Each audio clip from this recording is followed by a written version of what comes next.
Baka sakaling mapatawad ka pa namin. Maniwala po kayo sa akin. Nagsasabi po ako ng totoo sa inyo eh. Biktima rin po ako ng mga aswang na ito. Malas lang ninyo dahil nauna akong gumalaw. Alam ko rin na kung hindi ko pinatay ang iba ninyong kauri, kami ang uubusin nyo eh. Alam mga kasama, alam na ninyo ang gagawin nyo sa mga albularyong manunugis na ito. Talagang napakasama mo. Bago ka pa ubusin ng mga uod, uundayan muna kita ng pagtaga para mas malasahan nila ang dugo mo.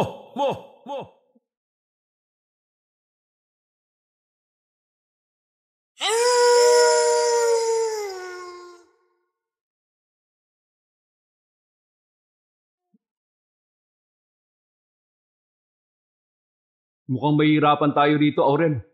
Marami sila at parang mas nagiging malakas pa sila. Hindi na sana tayo umatake rito dahil kabilugan ng buwan ngayon eh. Nandito na tayo, kuya. Wala na tayong magagawa. Harapin natin sila at ubusin o tayong uubusin nila. Kung ganun, sige.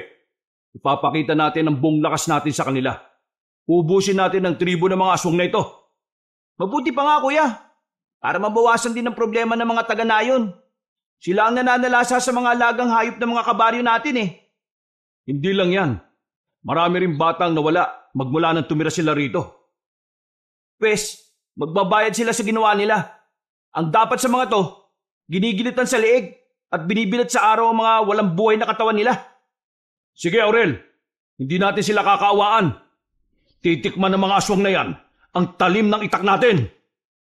Dahil pumasok sa kuta ng mga aswang ang magkapatid na albularyong sina Kaigme at Aurel, wala silang ibang napagpilian kung hindi ang labanan ng mga nilalang na naroon. Buong tapang nilang hinarap ang mahigit na 20 aswang. Kahit na itak lang ang gamit nila bilang sandata, nasa kasagsagan na sila ng pakikipaglaban nang mapansin nilang bumabangon pa rin ang mga napapatay na nilang aswang. Mas nagiging mabangis sa mga yon. Kaya nangangamba sila sa kanilang pagkatalo. Hindi po pwede to, kuya. Mukhang nagiging amalanhig ang mga namamatay na aswang ah. Imposible. Panigurado na merong mas makapangyarihang nilalang na kumokontrol at dumidikta sa kanila. Posible, kuya. Kailangan malaman natin kung ano o sino ang dumidikta sa kanila. Hanggat buhay siya, may mga aswang na kagaya ng mga ito na maghahasik ng takot sa kanayunan. Ano nang gagawin natin ngayon, kuya? Malapit na rin mag-umaga. Manghihina sila at mawawala na kakayahang lumaban sa atin. Tama ka, kuya, pero hindi na natin dapat panghintayin ng pagsikat ng araw. Mas mabuti siguro, kuya, kung sunugin na natin ang buong lugar na ito. Tingnan na lang natin kung makakaligtas pa sila. Oo, mas mainam pang yan ang gawin natin, Aurel. Hala, sige na. Ikaw na ang sumunog sa mga kabahayang narito. Ako naman ang bahalang makipaglaban sa mga aswang. Mag-iingat ka, kuya ah. Ikaw rin, Aurel. Nagmadaling umalis si Aurel, kaya nilabanan ng mag-isa ni Kaigme ang mga natitirang aswang. Nang magawa ng sunugin ng kanyang kapatid ang iilang kabahayan, ang kada aswang na nagigilitan niya ng leeg ay tinatapon niya roon. Alam niya na sa ganoong paraan, hindi na muli pang mabubuhay ang mga nilalang na yon. Kalaunan, naging kaunti na lang ang kalaban nila at naging mas madali sa kanila ang talunin ng mga yon. Tiyak na matutupok na ang katawan ng mga aswang. Hindi na sila mabubuhay pa bilang mga amalanhig. Tama ka, kuya. Tara na. Umuwi na tayo para makapagpahinga na rin tayo. Mamaya na. Panoorin na muna natin ang pagtupok ng buong tribong ito. Kailangan na makasiguro tayo na walang makakaligtas sa kanila. O sige, kuya. Mas mabuti pa nga. Baka si mamaya mabuhay pa sila at magsumbong pa sa iba nilang kauri. Yan din ang pinangangambahan ko. Hindi lang tayo ang pwede nilang balikan. Kagaya ng iba pa nating nakalaban, pwede silang gumanti kay tatay at sa iba pang mga taong malapit sa atin. Subukan lang nilang galawin si tatay. Uubusin ko ang buong angkan nila. Ay, siya nga pala, kuya. Mukhang palala na ang karamdaman ni Tatay Ignacio ah. Mas mabuti siguro kung dali na muna natin siya sa ospital. Wala tayong pambayad, Aurel. Gagaling din naman siya. Kahit mga halamang gamot lang ang ipinapainom natin sa kanya. Magtiwala lang tayo sa itaas. Yan na nga ba sinasabi ko eh. Kung tinatanggap lang sana natin yung perang ibinibigay sa atin ng mga taong natutulungan natin, sigurado na may pondo tayo para sa pagpapagamot kay tatay. Ay naku Aurel, ilang beses ko bang sasabihin sa'yo, ang matinong albularyo hindi naniningil at hindi tumatanggap ng pera mula sa mga natutulungan nila. Diyos na ang bahalang gumantimpala sa atin. O talaga kuya napaka-tradisyonal mo talaga. Hindi na uso ang ganyan. Marami ng albularyong yumaman dahil sa panggagamot eh. Bakit hindi natin sila tularan kuya? Mali ang iniisip mo. Naging albularyo tayo para tumulong at hindi para magpayaman. Tandaan mo, hindi pera ang sukatan ng buhay rito sa mundo. Isa pa pala, huwag kang magbanggit ng ganyan kay tatay ah. Sigurado magagalit siya sa'yo. O sige na, tara na. Umuwi na tayo. At baka kung ano na nangyari kay tatay. Napatango na lang si Aurel sa sinabi ni Kaigme. Dahil malapit ang matupok ang buong kuta ng mga aswang, minabuti na nilang iwan yon. Bago sila tuluyang makalayo roon, napalingon pa si Kaigme. At napasipat siya ng mabuti sa kanilang pinanggalingan. May naaninag siyang isang babaeng nakatayo roon. Habang nakatitig sa nasusunog na kuta ng mga aswang. Mukhang may natitira pa sa mga aswang ah. Ano mo naman nasabi yung kuya? Tingnan mo sa bahaging yon. May nakatayo at hubog babae. Balikan natin kuya. Sigurado ako na magsusumbong siya sa iba pang mga aswang. Baka gantihan nila tayo. Hayaan mo na ang babaeng yan. Kung magsusumbong man siya, makakaya naman nating labanan ng mga yan eh. Nakaya nga natin ang buong tribo ng aswang na nakatira dyan, di ba? Ikaw bahala kuya. Pero hindi tayo dapat na makampante. O bakit? Kailan ba tayo naging kampante? Sa uri ng buhay na pinasok natin, nakalibing na ang isang paa natin sa hukay. Ang gawin natin, mas paigtingin natin ang pagbabantay sa paligid natin, Aurel. Kung yan ang makabubuti sa atin, hindi yan ang gagawin natin, kuya. O tara na. Bilisan natin ang paglalakad at mahaba-habang paglalakbay pa ang gagawin natin para makauwi na tayo. Ilang ilog ang nilakbay nilang magkapatid hanggang sa tuluyan na silang makarating sa kanilang baryo. Pagka-uwi nila sa bahay nila, nagpasya silang magpahinga na kagad dulot ang matinding pagod na nararamdaman nila. Mahimbing na rin kasi ang tulog ng ama nila, kaya hindi na nila ito ginising pa. Kinabukasan, bumalik din sila sa kadalasan nilang ginagawa, ang panggagamot sa mga taong merong karamdaman. Isang gabi, habang naghahapunan, nagkwentuhan silang tatlo. Ganyan nga mga anak. Gamitin niyo ang kapangyarihang ibinigay ng Diyos para makatulong sa mga nangangailangan. Opo, Itay. Huwag po kayo mag-alala. Tatandaan namin ni Aurel ang mga habilin ninyo. Pero pwede naman po tayong tumanggap ng kahit ano mula sa mga tao, di ba? Kung bukal sa loob ang pagbibigay nila, basta't hindi lang pera, pwede niyong tanggapin. Alam niyo, ang pera kadalasan ginagamit yan ng mga demonyo para manlinlang ng tao. Hindi dapat kayo nagpapadala sa bagay na yan. Oh, hindi ba? Sabi ko naman sa iyo eh. Sa ilang taon nating panggagamot, ni minsan hindi pa tayo nagpabayad. Ngayon, bakit biglang sumagi yan sa isipan mo? Ha, Aurel? Huwag niyong gagawin yan. Hindi niyo alam kung ano ang posibleng maging balik sa inyo niyan. Isa pa, humihina ang kakayahan niyo kapag nagpapabayad kayo. Paano naman po ninyo nasabi yan, Tay?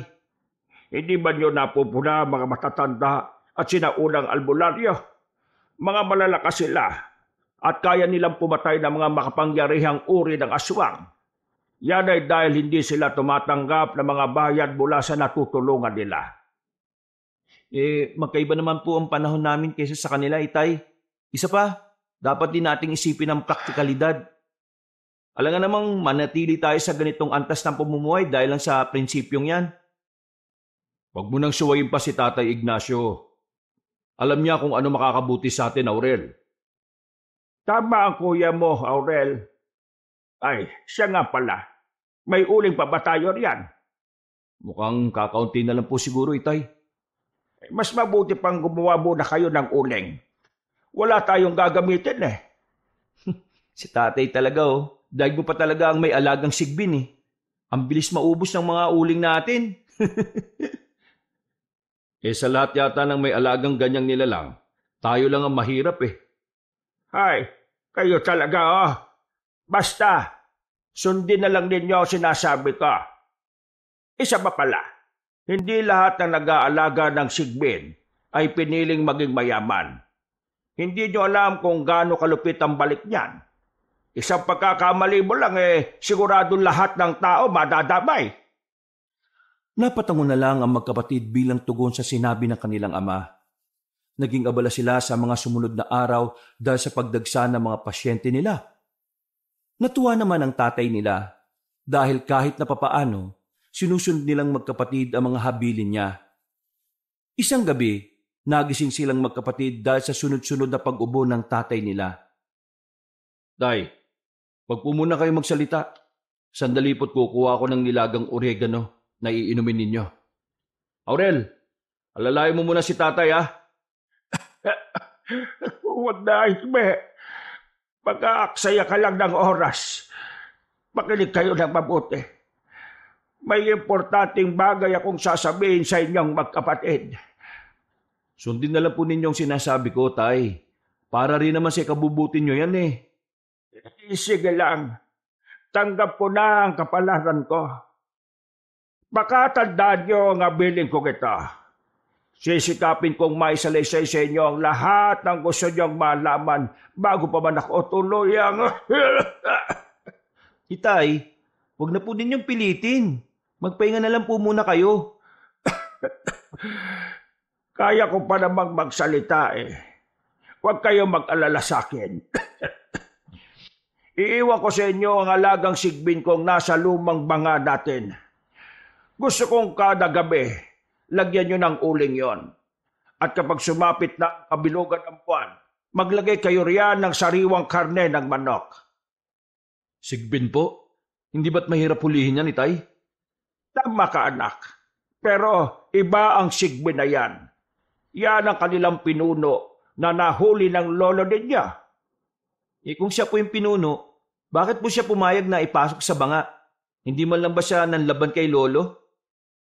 Oo nga po. At saka isa pa, bakit naman ikukulong ni lolo ang nilalang na nagbibigay pa ng karunungan sa kanya? Ginawa lang yan ng lolo mo para mapangalagaan ng mga tao. Isa pa, may mga kalaban siyang mangkukulam na naghahangad ding makuha ang sigbin. Makakalabas naman siya kung gugustuhin niya eh. Yun nga lang, hanggang dito lang siya sa paligid. Teka po, ibig sabihin ba niyan? May ginamit na orasyon si lolo para magawa niyang mapasunod ang pinuno ng mga sigbin? Oo. At ayon sa kwento niya, isang itim na engkanto nagturo sa kanya doon. Sinubukan niya lang na gamitin at namangha siya ng napasunod niya ang sigbin at nakapagbigay pa yun sa kanya ng kaalaman. Ano naman po yung mangyayari kung makakalimutan namin siyang bigyan ng sariwang manok? Kapag nangyari yan, hindi na ninyo makokontrol lang.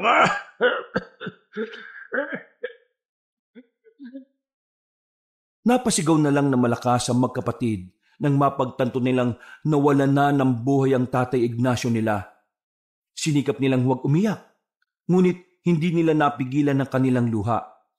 Napayakap na lang sa isa't isa ang magkapatid na albularyo at tinanggap ang naging kapalaran ng kanilang ama. Dahil wala silang perang gagamitin, inilibing na lang nila ang tatay nila sa kanilang bakuran. Pinili nila roon sapagkat alam nila na anumang oras bibisitahin siya ng mga aswang at susubukang nakawin ang katawan niya. Kailangang hindi magtagumpay ang mga aswang. Sa dinami-rami ng mga nakasagupa natin, sigurado ako na may makaka-interes na gantihan tayo.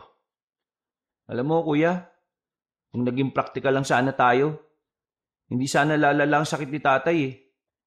Kung ginaya lang sana natin ang ibang mga albularyo, sana nakaipon na tayo ng pera para may paggamot siya. Bakit ako sinisisi mo? Sino ba sa atin na may gusto na magkasakit si tatay? Ha? Wala, kuya. Pero sa ating dalawa, ako lang ang nag-iisip at gusto sanang pagkaperahan ng pag-aalbularyo. Ikaw? Gusto ko naman magkapere, pero hindi sa paraang iniisip mo. Ang matinong albularyo, hindi tumutulong para magkapera at magpayaman. Kung sana may sapat lang tayong ipon, hindi sana mangyayari kay tatay yun eh. Tama na, Aurel! Tapos na ang lahat. Huwag na tayo magsisihan. Ang gawin na lang natin, sundin natin ang habilin ni tatay. Kahit man lang dyan makabawi tayo. Sige na, kumalma ka na, Aurel. Isa pa pala, Kuya Igme. Sinabing tama na 2 na lang tayong natitira. Tapos mag-aaway pa tayo. Ano na lang ang sasabihin sa atin ni tatay niyan? Magkapatid tayo, di ba? Dapat nagdadamayan. Hindi ba't yan ang turo nila ni nanay simula nung bata pa tayo? Pasensya na, Kuya. Nadala lang ako ng emosyon ko. Hindi ko pa rin kasi matanggap na wala na si tatay eh. Ako rin naman, Aurel. Hindi ko rin matanggap. Mabigat pa rin sa loob ko nangyari. Ganun pa man. Magpasalamat na lang tayo at hindi namatay si tatay sa labanan ng mga aswang. Sa bagay, may punto ka riyan, Kuya. Kaso, nakakatawa. Isipin mo, nagsasalita siya. Naubo lang tapos, ayun, natigok na si tatay. Ay, nako. Siya nga pala. Sa susunod na gabi, kabilugan ng buwan, kailangan natin mabigyan ng manok yung sigbi ni tatay. Ako nang bahala ron. Marami naman tayong mga manok dyan Sige, Kuya. Huwag ka mag-alala. Ako ang bahalang gumawa ng uling kapag naubos na yon. Magmula nung araw na yon, naging mas malapit pa ang magkapatid. Ilang bayan na rin ang napuntahan nila para manggamot. Pero bago pa man sila umalis, sinisiguro nilang merong makakain ng kanilang alaga. Ilang beses din silang nanugis ng aswang na nooy nagsisimula na namang maghasik ng takot. Isang umaga, habang abala sila sa pag-aayos ng kanilang bakod, may lumapit sa kanilang isang babae. Magandang araw po. Kayo po ba si Kaigme at si Ka-Aurel? Oo. Ano po bang sadya nyo sa amin? Hindi na ako magpapaligoy-ligoy pa. Ako si Maruha. Isa akong kolektor ng mga hindi pangkaraniwang nilalang. Nandito sana ako para bilhin ang inaalagaan ninyo. Inaalagaan? Wala naman kaming kakaibang nilalang na inaalagaan Baka mga manok ang tinutukoy nyo. Oo, marami kami niyan. Ilan ba bibilin nyo? Hindi yan ang tinutukoy ko. Alam ko na may alaga kayong sigbin at hindi lang yan basta sigbin. At kanino mo naman nalaman ng impormasyon na yan? Kung totoo man ang sinasabi mo, edi sana mayaman na kami ngayon. Pero tingnan mo kalagayan ng pamumuhay namin, Sa palagay mo, nag-aalaga kami ng sigbin nito? Hindi na importante kung kanino ko nalaman ng impormasyon na yan. Basta kahit magkano, bibilin ko ang sigbin ninyo. Wala kaming may bebentang sigbin sa inyo. Baka nagkakamali lang kayo ng pinuntahan. 100,000 para ron. Malaking halaga na yan. At makakapagsimula na kayo ng panibagong buhay. Seryoso ko. Gusto ko makuha ang sigbin ninyo. Kahit magkano pa yan, wala naman kami nang hinahanap nyo Tama ang kapatid ko. Isa pa, hindi naman namin kailangan ng pera mo. Maaari ka na umalis. Sige, 250,000. Sagad na yan. Ibenta lang ninyo sa akin ang alaga ninyo. Tapos, pwede na kayong umalis dito kung gusto ninyo. Kuya Igme, baka naman wala tayong may bebenta, Aurel. Sige na, Maruha. Umalis ka na at marami pa kaming gagawin. Sige. Kung hindi ko kayang tapatan ng pera ang alaga ninyo, babalik ako dito at kukunin siya ng pwersahan. Hindi niyo ako mapipigilan sa gusto ko. Kahit ilang beses ka pang bumalik dito, wala kang makukuhang sigbin. Nag-aaksaya ka lang ng oras. Hala, alis na! Sinundan na lamang ni Kaigme at Aurel ng tingin ng babae. Hindi nila inakala na kahit simple lang manamit yun, kaya niyang gumastos ng malaki para lang makuha ang gusto niya. Habang nakatitig doon si Igme, nakakaramdam siya ng bahagyang kaba. Napansin niya ang aura ng babae at alam niyang may hindi magandang hangarin yon. Kuya, malaking halaga na yun Bakit ba hindi na lang natin aminin sa kanya ang tungkol sa sigbin? Ibenta na natin yun. Saka umalis na tayo dito. Hindi lang basta pamana ang sigbin na yon. Napaka-importante niyan kina lolo at tatay. At hindi natin yun basta itatapon na lang. Malaki ang utang na loob natin doon. Pero sayang naman ang perang inaalok sa atin ng babae, di ba? Sayang nga. Pero ano na lang ang sasabihin ni na tatay sa atin? Na wala tayong utang na loob. Mas mabuti pa dyan na lang ang sigbin sa likod bahay. Makasisiguro pa tayong hindi siya makakagawa ng masama. Mahalaga pa ba ang sasabihin nila, kuya? Alam naman natin na patay na sila. Patay man o hindi, igalang natin ang desisyon nila. Hindi natin ibebenta ang alaga ni tatay. Tayo ang dapat na mag-alaga nun. Dahil sa atin iniwan ni tatay ang sigbin. Hindi, sige. Kung yan ang pasya mo. Pero hindi sana umabot sa pagkakataon na muli tayo magsisi dahil sa mga maling desisyon natin. Kailan hindi mali ang sumunod sa sinasabi at mga habilin ng mga nakatatanda sa atin, Aurel. Tatandaan mo yan. Dahil sa ganoong usapin, nagkaroon ng kaunting lamat ang samahan ng magkapatid. Hindi na sila gaanong nagkikibuan at paminsan-minsan sinasadya na ni Aurel na hayaan na lang ang sigbi nila. Kaya si Kaigme na ang nagbibigay ng uling doon sa kanang manok. Isang gabi, nasa kalagitnaan na sila ng pagtulog nang makarinig sila ng boses ng isang bata sa labas ng kanilang bahay. Lumabas sila magkapatid at nakita nila ang isang bata na may sugat. Tulong po! Tulungan niyo kami! Sinasalakay ng mga aswang ang baryo namin! Bakit? Saan ka ba nakatira, bata? Mukhang wala namang kaguluhang malapit dito ah. Saan ka ba nanggaling? Doon po, malapit sa gubat. Doon po yung nayo namin eh. Sinugod kami ng mga aswang at inubos sa mga kalahi ko. Teka, ano ba pangalan mo? Ako po si Grepor. Kuya, kailangan natin matulungan ng batang to. Kawawa naman sila oh. Hindi tayo papayag na muling manalasa ang mga aswang dito sa atin. Sige, tara na. Pakikuha na yung itak ko. At nang may magamit tayo laban sa mga aswang. Salamat po. Hindi ko na po alam kung kanino ako tatakbo para humingi ng tulong eh. Mabuti na lang, may nagsabi sa akin na dito ako pumunta. Bakit? Sino ba nagsabi sa iyo na dito ka pumunta? Hindi na nasagot ni Grepor ang naging tanong ni Kaigme nung dumating si Aurel. Noon din, tumakbo sila papunta sa sinasabing nayo ng bata. Habang papalapit sila sa itinuturong gubat ng bata, may naririnig silang mga sigawan. May nakita rin silang liwanag. Kaya naisip nilang tama ang sinasabi ni Grepor sa kanila. Mas binilisan pa nila ang pagtakbo hanggang sa makarating sila sa labas ng gubat. Akala ko ba dito ka nakatira? Bakit puro kakahuyan lang ang nandito? Niloloko mo ba kami, bata? Hindi po. Talagang dito ako nakatira. Hali po kayo sa loob ng gubat. Ipapakita ko po ang tirahan namin na sinira ng mga aswang. O sige, pagbibigyan ka namin ha. Halika na. Pumasok na tayo sa loob ng gubat. Tara na. Ikaw na mauna, bata. Basta siguraduhin mo lang na hindi mo kami niloloko ha. Hindi po. Nandito lang po yung tirahan namin oh. Sige na, mauna ka na.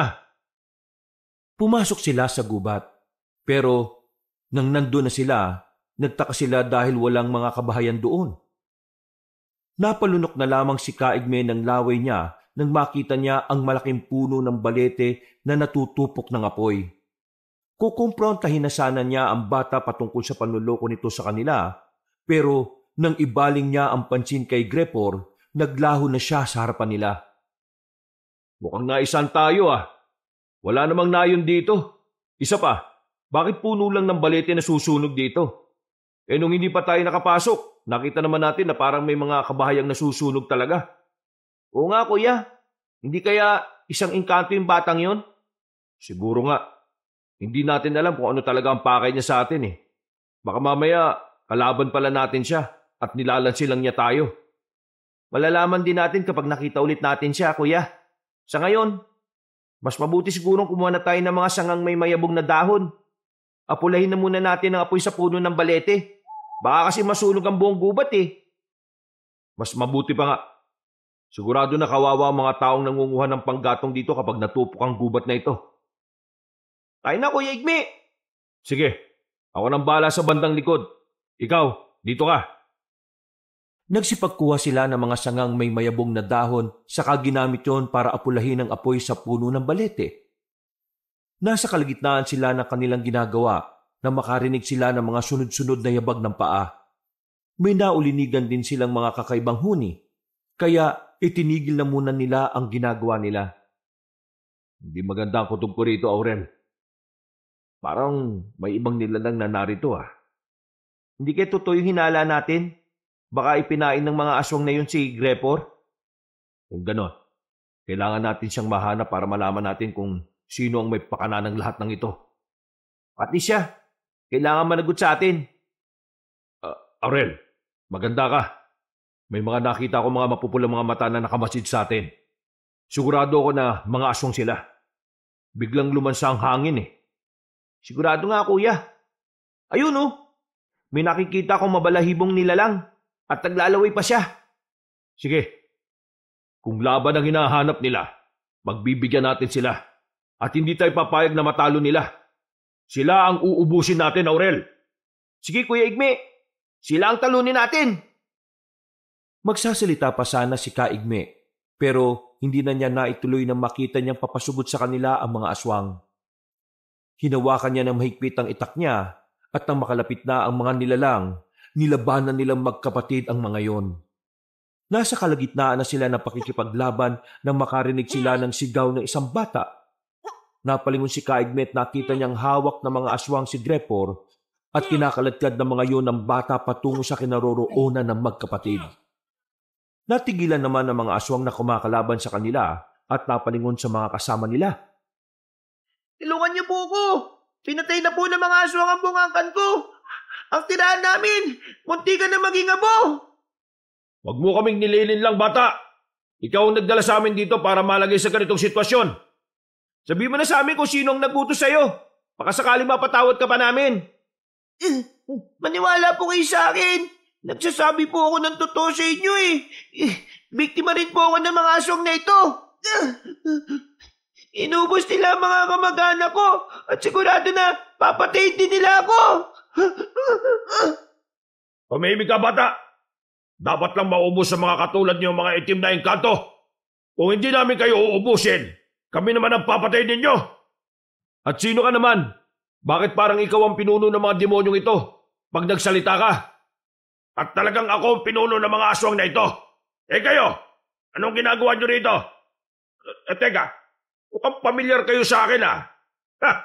Hindi ba't kayo mga anak ng mahinang manunugis na si Ignacio? Oo, ang mga namin siya. Pero kung may mas mahina man sa inyong dalawa, ikaw yon. Bata lang ang pinapatulan mo. Maswerte nga ang batang engkantong ito eh. Buhay pa siya hanggang ngayon. Pero sinisigurado ko, kasama kayo, hindi na kayo dadatnan ng araw bukas. Diyan kayo nagkakamali. Kayo ang hindi naaabot hanggang kinabukasan. Talagang napaka-demonyo po ninyo, Pinunong Guillermo. Naging mabait ang lolo ko sa inyo ah. Pero itong ikinanti ninyo. Una-unahan lang yan, bata. Malas lang ninyo dahil nauna akong gumalaw. Alam ko rin na kung hindi ko pinatay ang iba ninyong kauri, kami ang uubusin nyo eh. Alam, mga kasama, alam na ninyo ang gagawin nyo sa mga albularyong manunugis na ito. Pagkakumpas ng pinunong aswang sa kanyang kamay, sumugod ulit kina Kaigme at Aurel ang mga nilalang. Hindi naman natinag ang magkapatid at nilabanan nila ang mga yon. Nasa kalagitnaan na sila ng pakikipaglaban nang marinig nila ang sigaw ni Grepor. Pareho silang nabahala. Nakita nilang tinatangay na ni Pinunong Guillermo ang bata. Kaya susubukan sana nilang habulin ito. Subalit, dahil may mga aswang pang kailangan nilang labanan, minabuti na muna nilang tapusin ang mga yon. Kalaunan, nang bumagsak na ang lahat ng mga nilalang, iginala nila ang paningin nila para hanapin ang pinuntahan ni Grepor. Kuya, kung wala sila sa banda rito ah. Subukan natin hanapin dun. Mukhang patungo sa ilog eh. Baka dun sila dumaan. Sige, mas mabuti pa nga. Kahit na itim ang engkanto si Grepor, inosente siya. Naipit lang siya sa mga gulong ito.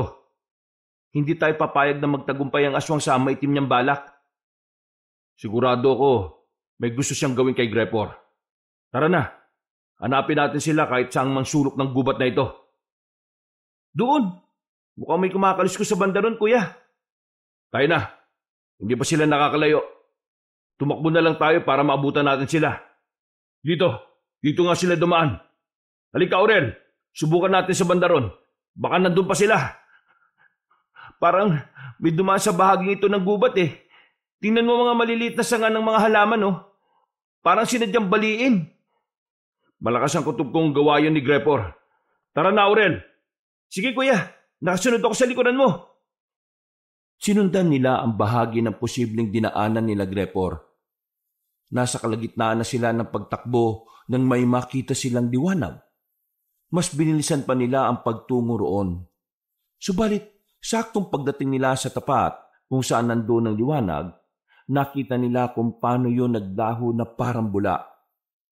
Naganap sila ng paraan para masundan ng mga aswang.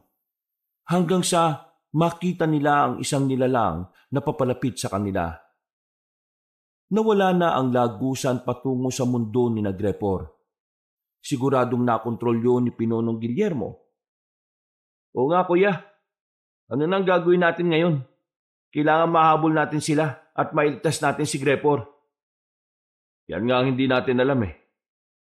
Teka, ano kaya kung humingi tayo ng tulong sa mga... Aurel! Tingnan mo, Sigbin, oh. Nakapwesto malapit sa atin. May tinuturo siya. Oo nga, kuya. Siguradong yan ang Sigbin na alaga ni na tatay. Ano kaya kung sundan natin ang bahagi kung saan siya nakaharap? Sige, kuya. Baka may daanan dyan na patungo sa lugar na pinuntahan ni na Punong Guillermo. Salamat, kaibigang Sigbin. Napatango sa kanila ang Sigbin. Nagsimula na maglakad ang magkapatid at napangiti na lamang din si Kaigme nang makitang nakasunod sa kanila ang nasabing nilalang. Habang naglalakad, napansin nilang nag-iiba ang paligid. Napagtanto nilang yun mismo ang isa sa daan papasok sa mundo ni Grepor. Kaya nagpatuloy sila sa paglalakad. Nang naroon na sila, nagulat sila nang makita ang Sigbin at boses yun ng isang dalaga. Ngayong nandito na kayo sa mundo ng mga engkanto, kailangan niyong maging maingat. Hindi lahat ng mga nakikita niyo totoo. Ikaw ba ang Sigbin na naging alaga ni Tatay Ignacio? Ako nga. Ako si Elexira. Kagaya ng sinumpaan ko sa lolo at tatay ninyo, tutulong ako sa inyo sa abot ng aking makakaya. Kung ganun, alam mong dito dinala ng aswang na yun si Grepor? Hindi ko alam, pero sinundan ko kayo at naramdaman kong narito nga sila. Sige na, hanapin natin at baka kung ano pa ang gawin ng aswang na yon sa batang engkanto. Sandali. Alam mo ba kung ano ang pakay ng aswang na yun kay Grepor? Kung hindi ako nagkakamali, sisipsipin niya ang dugo ng engkanto at ang madagdagan ng lakas niya at mas magiging makapangyarihan siya. Sa paanong paraan naman? Kagaya ng mga engkanto, mas mahaba ang buhay niya. Magiging mas maliksi rin siya at magagawa na niyang lumakbay sa iba't ibang dimensyon dito sa mundo. Habang nag-uusap sila, nakarinig sila ng malakas na pagsigaw ng isang bata. Agad na nakilala ni Kaigme yun. Kaya napatakbo sila papunta sa pinanggalingan ng ingay. Walang ano-ano, napahinto sila nang may marinig silang mga kaluskos na papalapit sa kanila. Napako ang titig ni Kaigme sa unahan at napahugot sila ng itak nila nang makita ang mga nilalang na nagbabaga mga mata. May mga mahahabang binti at braso at may mga pangil. Nang ilang dipa na lang ang layo nila, napahinto ang mga nilalang at napatitig sa kanila. Sila ang tinatawag na atob-atob, mga engkantong aswang na bantay ng lagusan. Bago tayo magpatuloy, kailangan natin silang labanan. Kayong magkapatid, kunin muna ninyo ang 2 bato na iluluwa ko. Bato? Anong bato yan? Mukhang mutya ang tinutukoy niya, kuya. Tama ka. Mutya ang iluluwa ko. At kailangang masalo niyong dalawa. Huwag niyong hayaang mahulog sa lupa ang mga ito. Eh ano naman ang may tutulong niyan sa amin, Elixira? Kagaya ng sigbin, magiging maliksi kayong gumalaw. Magkakaroon din kayo ng tagabulat. Kaya hindi kayo madaling makikita ng kaaway ninyo. Kung ganun, sige na. Nakahanda na kami. Kuya, pumesok na rin para masalo natin ang mutya. Sige, Aurel. Elixira, pwede mo nang iluwa ang mga mutya mo. Saktong pagkapwesto ng magkapatid na albularyo, iniluwa ng sigbin ang kulay puting mutya. Nasalo nilang dalawa yon. At saktong pagkabaling nila ng atensyon nila sa mga atob-atob, nakita nilang naglalaway ang mga ito habang nakatitig sa kanilang tatlo. Maliliksik kung gumalaw ang mga yan. Pero dahil sa mutyang tangan nyo, magagawa ninyong patayin sila. Mas lamang pa nga kayo. Dahil magagawa na ninyong mawala ang kanilang paningin. E ano kaya kung gawin na lang natin yan kaysa sa labanan sila? Oo nga, kailangan pa ba nating makasaya ng enerhiya sa kanila? Oo, mga bantay sila sa lagusan. At kung saan man kayo magpunta, siguradong susundan nila kayo. Teka, bakit kami lang? Paano ka, Elixira? Huwag na ninyo akong alalahanin. Isa akong sigbin at magagawa ko rin makalabas dito kapag malalagay na ako sa alanganin. Ibig mo sabihin, iiwanan mo kami rito ni Kuya Igme? Hindi sa ganon. Nandito nga ako para tumulong sa inyo eh. Basta, magtiwala lang kayo sa akin. Hindi ko kayo bibiguin. Aasahan naming, papasugod na sila! Maganda kayo! Napasigaw silang magkapatid ng tuluyang makalapit sa kanila ang mga atob-atob. Nung una, medyo nag-alangan si Kaigme na baka hindi nila kayanin ang mga nasabing nilalang. Ngunit nang makita nilang nag-ibayo na ang lakas at liksi nila, napagtanto niyang makakaya nilang lumaban sa mga engkantong aswang. Gamit ang kanilang itak, hinarap nilang magkapatid ang mga nilalang. Hindi na nila nagawang pagtuunan ng pansin ng alagang sigbin. Dahil dumadami ang mga atob-atob na sumusugod sa kanila. Ano, Aurel? Ayos ka lang ba? Huwag kang papayag na matalo tayo ng mga aswang na ito, ha? Huwag kang maglala, kuya. Makakaya nating labanan ng mga ito. Magtiwala lang tayo sa mga sarili natin. Tama si Aurel Igme. Makakaya natin ang mga ito. Hala, sige na. Ito na muna natin ang pansin natin sa pakikipaglaban. Mas mabuti pa nga, Elixira. Tara, sige na. At ang may pagpatuloy na natin ang totoong pakay natin dito. Itinuon nila ang buong pansin nila sa pakikipaglaban sa mga atob-atob. Ang kada nilalang na umaatake kay Kaigme, iniilagan niya. At bago pa man makasunggab ang mga yun sa kanya, tinataga niya sila sa leeg. Napailing na lang sila nang makita niya kung papaano makipaglaban sa mga nilalangang kapatid niya. Pati ang sigbin na inaalagaan nila. Kalaunan, nagawa nilang mapatay lahat ng mga atob-atob. Para hindi madaling malaman ng ibang taga-roon ang nangyari, itinago nila ang mga katawan ng engkantong aswang. Ganyan nga. Kailangang hindi nila malaman kung ano ang nangyari sa mga atob-atob. Baka kasi maalarma ang iba pang nilalang at pag-initan nila tayo. Sige, sa ngayon, kailangan na muna nating iligtas si Grepor. At dapat hindi tayo makabulabog ng ibang taga rito. Teka, akala ko ba si Grepor lang ang nakatira dito? Nagkakamali ka ng inakala. Sentro ito ng iba't ibang kaharian ng mga engkanto. Dito, marami ang mga nilalang na nakikisalamuha sa isa't isa. Doon sa bandang Hilaga, doon ang tirahan ng batang engkantong yon. Paano naman nakapunta dito ang aswang na yon? Hindi ba siya mahuhuli ng mga engkanto? Hindi. Bakit naman? Ano ba ang pinunong Guillermo rito? Isa siya sa mga pinagkakatiwalaan ng hari ng mga engkanto. Pero sa hindi ko malamang dahilan, tinraidor niya ang mga nagtiwala sa kanya. Pinatay ni Pinunong Guillermo ang mga engkanto. At sila ay mga kalahi ni Grepor? Napakawalang hiya talaga ng aswang na yon. Pero totoo bang nasunog na ang lugar nila Grepor? Oo. Sinunog ng mga alagad ni Pinunong Guillermo ang nayo nila at siya na lang ang natitira. Kung naging maaga lang sana ako, nailigtas ko pa sila. Huli man na iniligtas mo ang buong nayo nila, pero may pagkakataon pa tayo para mailigtas si Grepor. Hindi natin nahayaan si Pinunong Guillermo na makuha ang gusto niya. Kung ganon, hanapin na natin sila, kuya. Ililigtas natin si Grepor. Tara na, hindi tayo dapat nag-aaksaya ng oras. Sa pamamagitan ng bertud ng tagabulag na mula sa mutyang tangan nila, hindi sila napansin ng ibang nilalang na naroon. Hinanap nila si Pinunong Guillermo hanggang sa napadpad sila sa bahagi kung saan sobrang baho ng samyo ng hangin.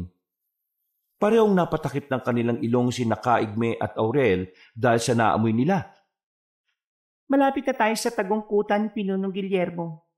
Magsipaghanda kayo. Hindi natin alam kung ano-ano ang posible natin makasagupa ulit. Tagungkuta niya? Ibig sabihin, wala riyan ang kanyang mga alagad? Wala sila rito. Siya lang ang tanging pinapayagan makapunta sa lugar na ito. Pero meron pa rin siyang limitasyon. At kapag masip-sip na niya ang dugo ng batang albularyo, siguradong mas magiging malakas siya. At masasakop na niya ang lugar na ito. Yan ang bagay na hindi natin dapat hayaang mangyari. Sige na, sa palagay ko, doon banda si Pinunong Guillermo. Teka, may isa pa palang problema. Ang mga sigbin ay alagad ng mga tulad niya.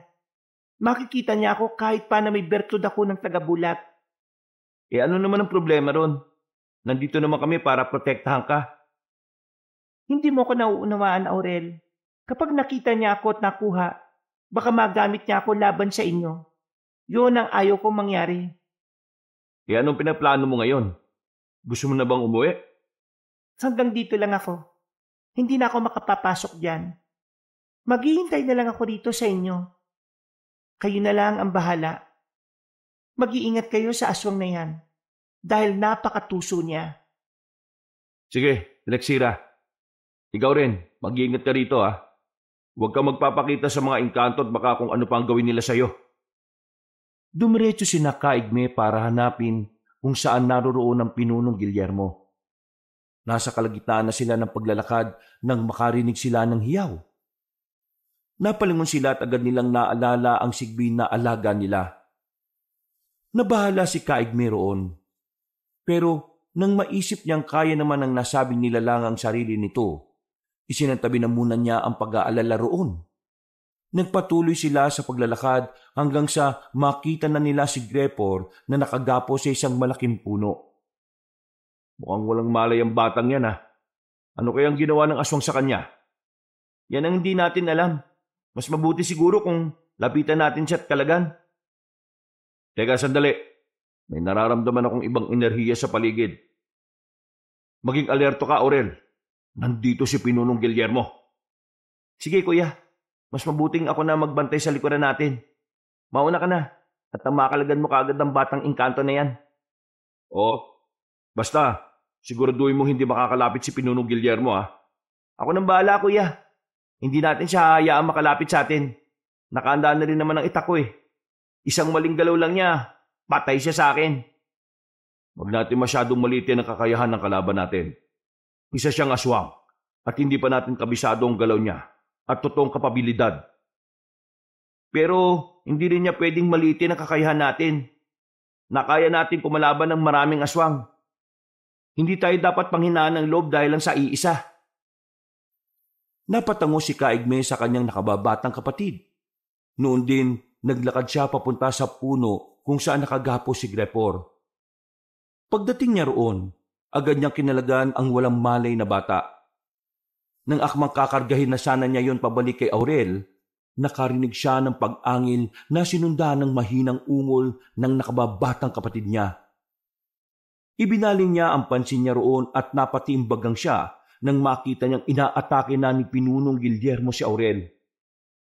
Malas lang ninyo magkapatid. Sinundan niyo ako rito. Ikaw ang mamalasin.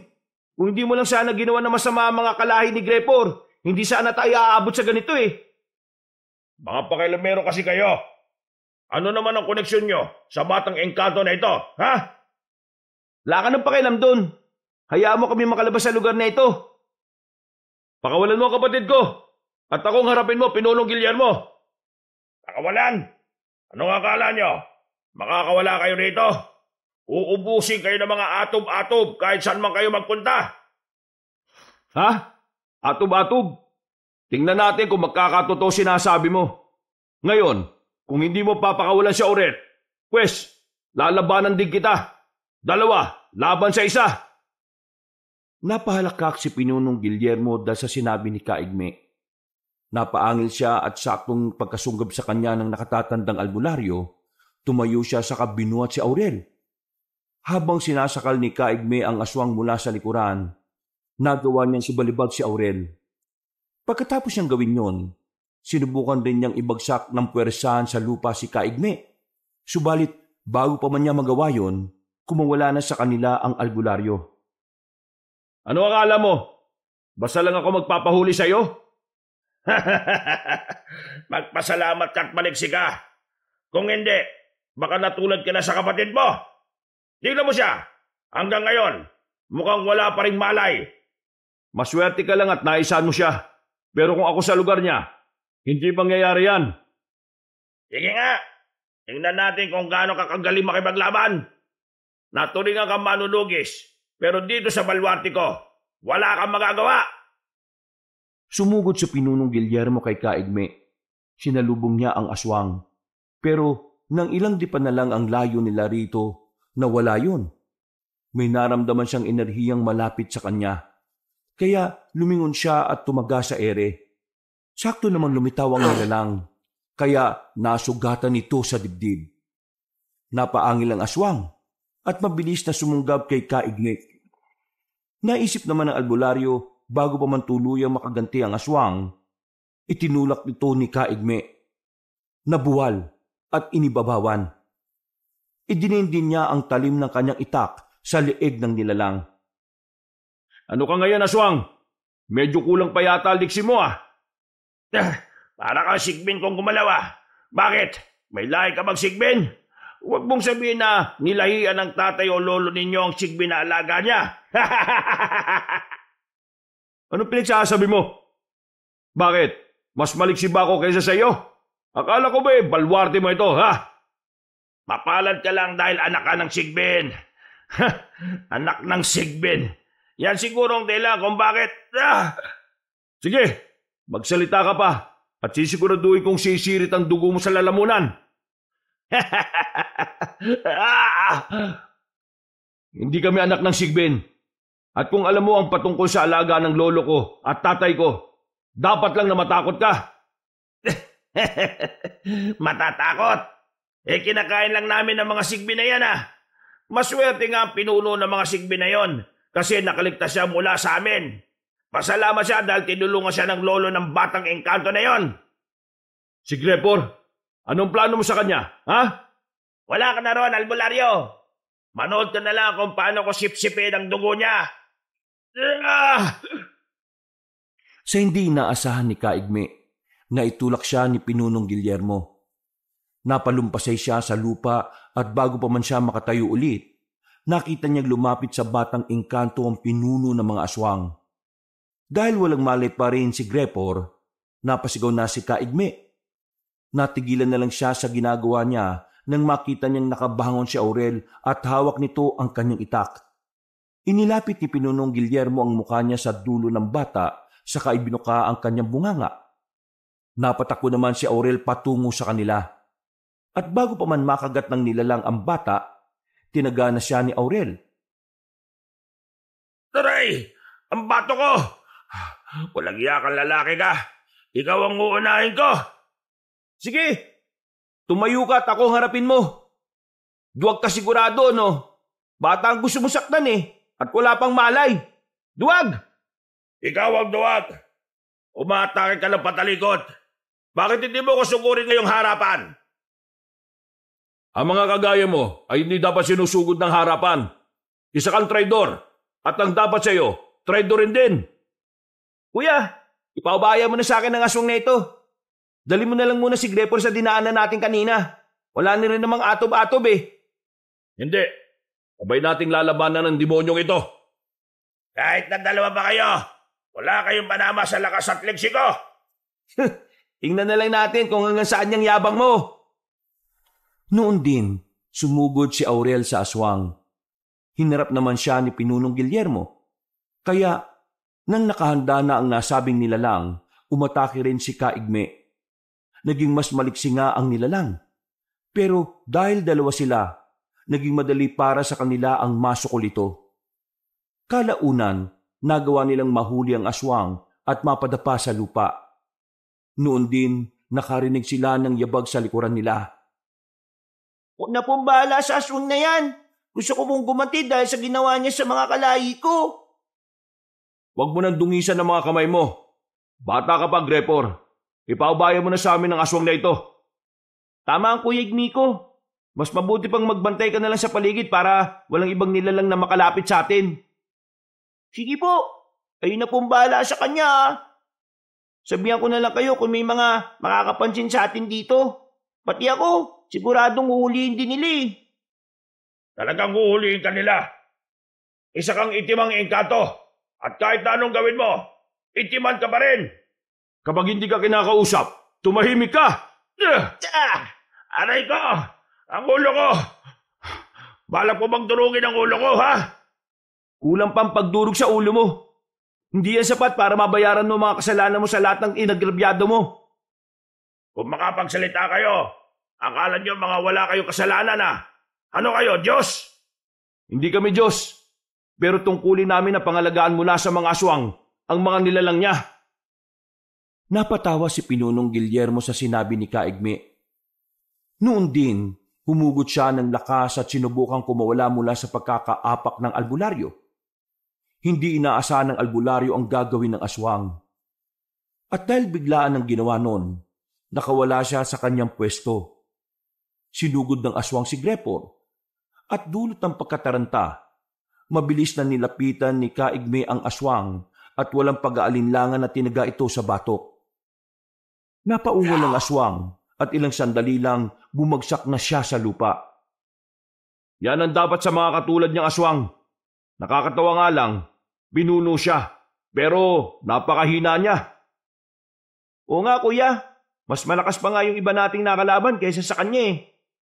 Salamat po sa inyo. Kahit pa paano, gumana ang pakiramdam ko. Kasi parang naiganti ko na po ang buong angkan ko.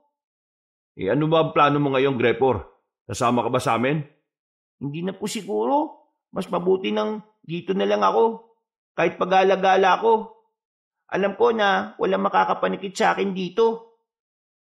Akala ko ba uhulihin ka ng ibang engkanto rito? Hindi po. Sinabi lang yun ni Pinunong Guillermo para takutin ako. Sinakyan ko lang din po para maniwala siyang natatakot talaga ako. Kahit pa na itimang engkanto kami, iginagalang po nila si Lolo. Bakit naman?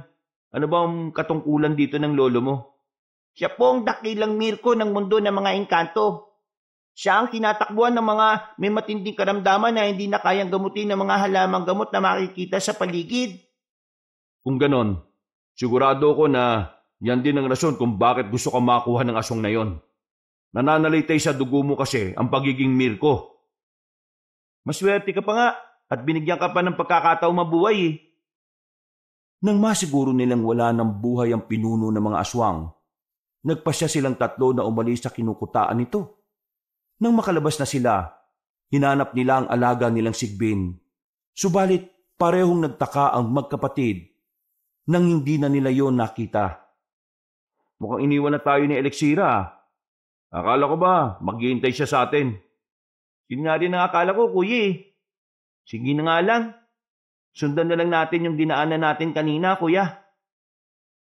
Teka, sinong Elixira ba yung tinutukoy nyo? Wala naman akong kakilalang engkanto na ganyan ang pangalan ah. Siya ang alaga naming Sigbin, Grepor. Siya ang nagdala sa amin dito para masundan ka at mailigtas. Tayo na. Baka mamaya may mga kalaban pang makakita sa atin dito. Huwag po kayong mag-alala. Hanggat kasama nyo ko, hindi nila kayo sasaktan. Sigurado ka na bang maiiwan ka rito? Kung gusto mo, sa amin ka na tumira. Kaya mo namang mag-anyong tao, di ba? Hindi naman siguro mahalata ng iba ang totoo mong katauhan. Sigurado na po ko. Dito na lang ako. Pag-aaralan ko ang mga napag-aralan ni Lolo dati para masundan ko ang yapak niya. Kung ganon, sige. Pero kung kailangan mo ng tulong bukas ang tahanan naming Grepor. Maraming salamat talaga sa inyo. Hindi ko alam kung anong gagawin ko kung wala ang tulong niyo eh. Baka nga po pati ako, napatay na ng pinunong aswang na yon. Sigurado ko na mabubog din ang mga tauhan ni Pinunong Guillermo dahil sa pagkamatay niya. Yan ang hindi tayo sigurado. Kaya nga kailangan natin maganda para sa kung anumang pag-atake nila sa atin. Tayo na, umuwi na tayo. Baka naroon na rin ang alaga natin. Sige kuya, mas mabuti pa nga. Nagpatuloy sila sa paglalakad. Hanggang sa binaybay na nila ang daan patungo sa labas ng mundo ng mga engkanto. Nang makarating na sila sa hangganan, tumigil si Grepor. Napahinturi ng magkapatid at napalingon sa batang engkanto na nooy nangingilid na ang mga luha. Maraming salamat po. Kapag po kailangan din ninyong tulong ko puntaan lang ninyo ako sa nasunog na balyete, tawagin. Darating po ko. Walang anuman, Grepor. Salamat din at nakilala ka namin. Hanggang sa susunod na pagkikita. Masaya rin po ko na nakilala ko kayo. Huwag po niyo kong kakalimutan Huwag ka mag-alala. Pag may oras kami, pupunta kami sa puno ng baleteng yon at hihintayin ka namin magpakita. Mag-iingat ka rito, Grepor. Mag-iingat din po kayo. Paalam po. Kumaway ang magkapatid sa batang engkanto.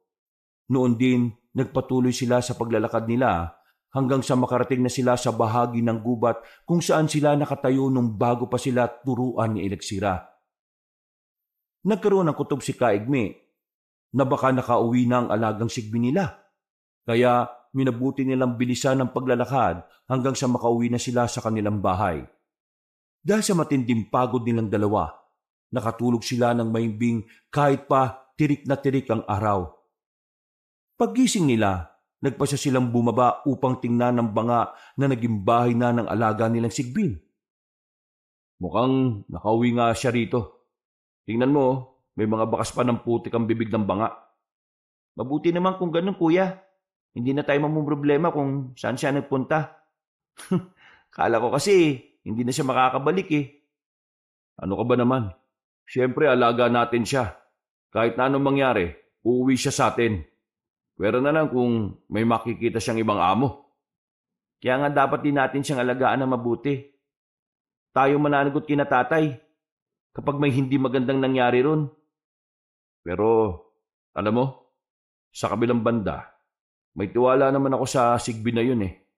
Siya naman ang pinuno ng angkan nila, di ba? Kung ganon, alam niya ang bawat galaw niya. Saka, matagal at matibay ang naging sama ni na lolo at tatay. Sigurado ko na hindi rin niya tayo iiwan.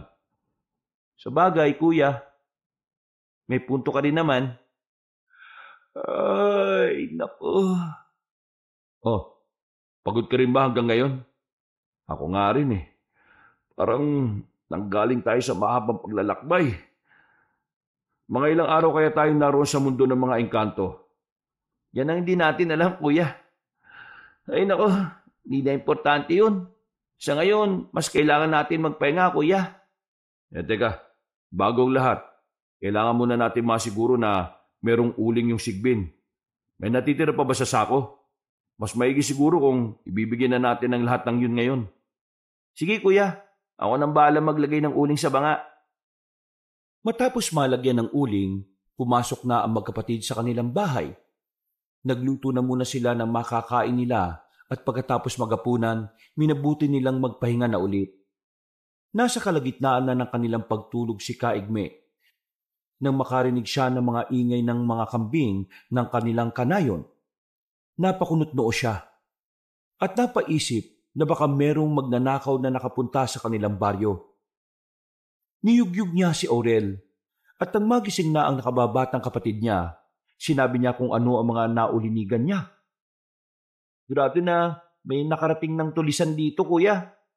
Kailangan na siguro natin buuin yung bakod na hindi natin natapos yung nakaraan. Baka pag-interesan nila yung mga manok natin eh. Ha? Subukan lang nila. Pero sige, Kapag may oras tayo, tapusin natin yan. Sa ngayon mas mabuti siguro kung alamin natin kung totoong hinala natin o hindi. Baka delikadong gagawin natin. Armado sila ng mga baril eh. Tayo, mga itak lang. Baka kung ano pa yung gawin nila sa atin, kuya. Ano ka ba naman? Nakalimutan mo na bang may mga mutyanang sigbin tayo? Hindi nila tayo makikita kung gugustuhin natin. Tara na, tingnan lang natin kung ano yung nangyayari. Basta umuwi kagad tayo ha. Antok pa kasi ako, kuya eh. Bukas, araw na naman ang gamutan natin. Sigurado, ubos na naman ang enerhiya natin yan. Oo na, uuwi rin tayo kagad. Pakikuha mo na lang yung mga itak natin. Kailangan pa rin natin makapaganda. Hindi tayo sigurado sa posibleng kalaban natin eh. Sige, Kuya Igme, sandali lang. Bilisan mo ah. Baka hindi na natin mahuli sa akto yung nangyayari eh. Oo, kuya. Oh, eto na yung itak mo. Salamat. Bilisan lang natin ang galaw. At huwag tayo magpapakita sa kahit na sino. Masusunod, Kuya Igme. O sige na, mauna ka na maglakad at ako na lang ang nasa likuran mo. Sige. Tara na. Umalis sila at hinanap ang pinanggalingan ng ingay ng kambing. Kalaunan, nakarating sila sa tapat ng bakuran ng kanilang kabaryo. Sinipat nila ang paligid hanggang sa makita nila ang 3 kambing na nakahandusay sa lupa. Nung una, inisip nilang natutulog lang ang mga yon. Pero nang lapitan nila, napansin nilang wakwak ang tiyan ng mga hayop at may mga kagat sa leeg. Saglit na napaisip si Kaigme kung anuman ang may gawa nun, hanggang sa napako ang titig niya sa ilalim ng bahay na nandun. Aurel, tingnan mo kung anong nasa ilalim ng bahay na yan. Teka, kuya, ano ba yan? Parang aso eh. Pero parang kambing din ang hubog niya. Aswang kaya yan, kuya? Hindi. Malakas ang kutob ko na sigbin yan. Pero kinakailangan pa nating malaman kung totoo hinala ko. Anong gagawin natin? Alam nga naman, pasukin natin ang bakuran ng kanayo natin nang walang paintulot, kuya. Yan nga ang naiisip kong gawin. Hindi naman nila tayo mapapansin eh. Sige na, dito ka lang at ako nang papasok doon. Teka, sandali. Nawala yung nilalang sa silong ng bahay oh. Ha? Saan na nagpunta yun? Kailangan malaman natin kung ano talaga yun. Kung aswang man siya, kailangan natin siya mapatay bago pa man siya makapambiktima rito. Kuya, ayun! Tumakbo nila lang papunta ron. Halika na. Kailangan natin siya mahuli. Sinubukan nilang sundan ng nilalang, ngunit mas mabilis kung gumalaw yon. Dahil dito, napagpasyanan ni Kaigme na umuwi na muna. Pagdating nila sa kanilang bahay, agad nilang naisip na tingnan ng banga na naging tirahan ng alaga nila. Habang papalapit sila roon, kung ano-ano na ang pumapasok sa isipan niya. Nang nasa tapat na sila noon, napabuntong hininga na siya nang mapagtantong merong takip yon. Salamat naman at hindi si Elixira nakita natin yon. Ang buong akala ko siya yun eh. Paano naman magiging siya yun, kuya? Inabigyan naman natin siya ng pagkain ha. Teka, sandali Kuya Igme. Tingnan mo yung buwan oh. O bakit? Ano bang meron sa buwan? Ha? Hindi. Kaya pala napakaliwanag ng buwan mula nung mga nagdaang gabi. Ngayon pala mismo ang kabilugan ng buwan. Hindi sana uling ang pinakain natin sa sigbin. Binigyan sana natin siya ng manok. Hindi pa naman siguro huli ang lahat, Aurel. Kumuha tayo ng manok at ilagay sa loob ng banga.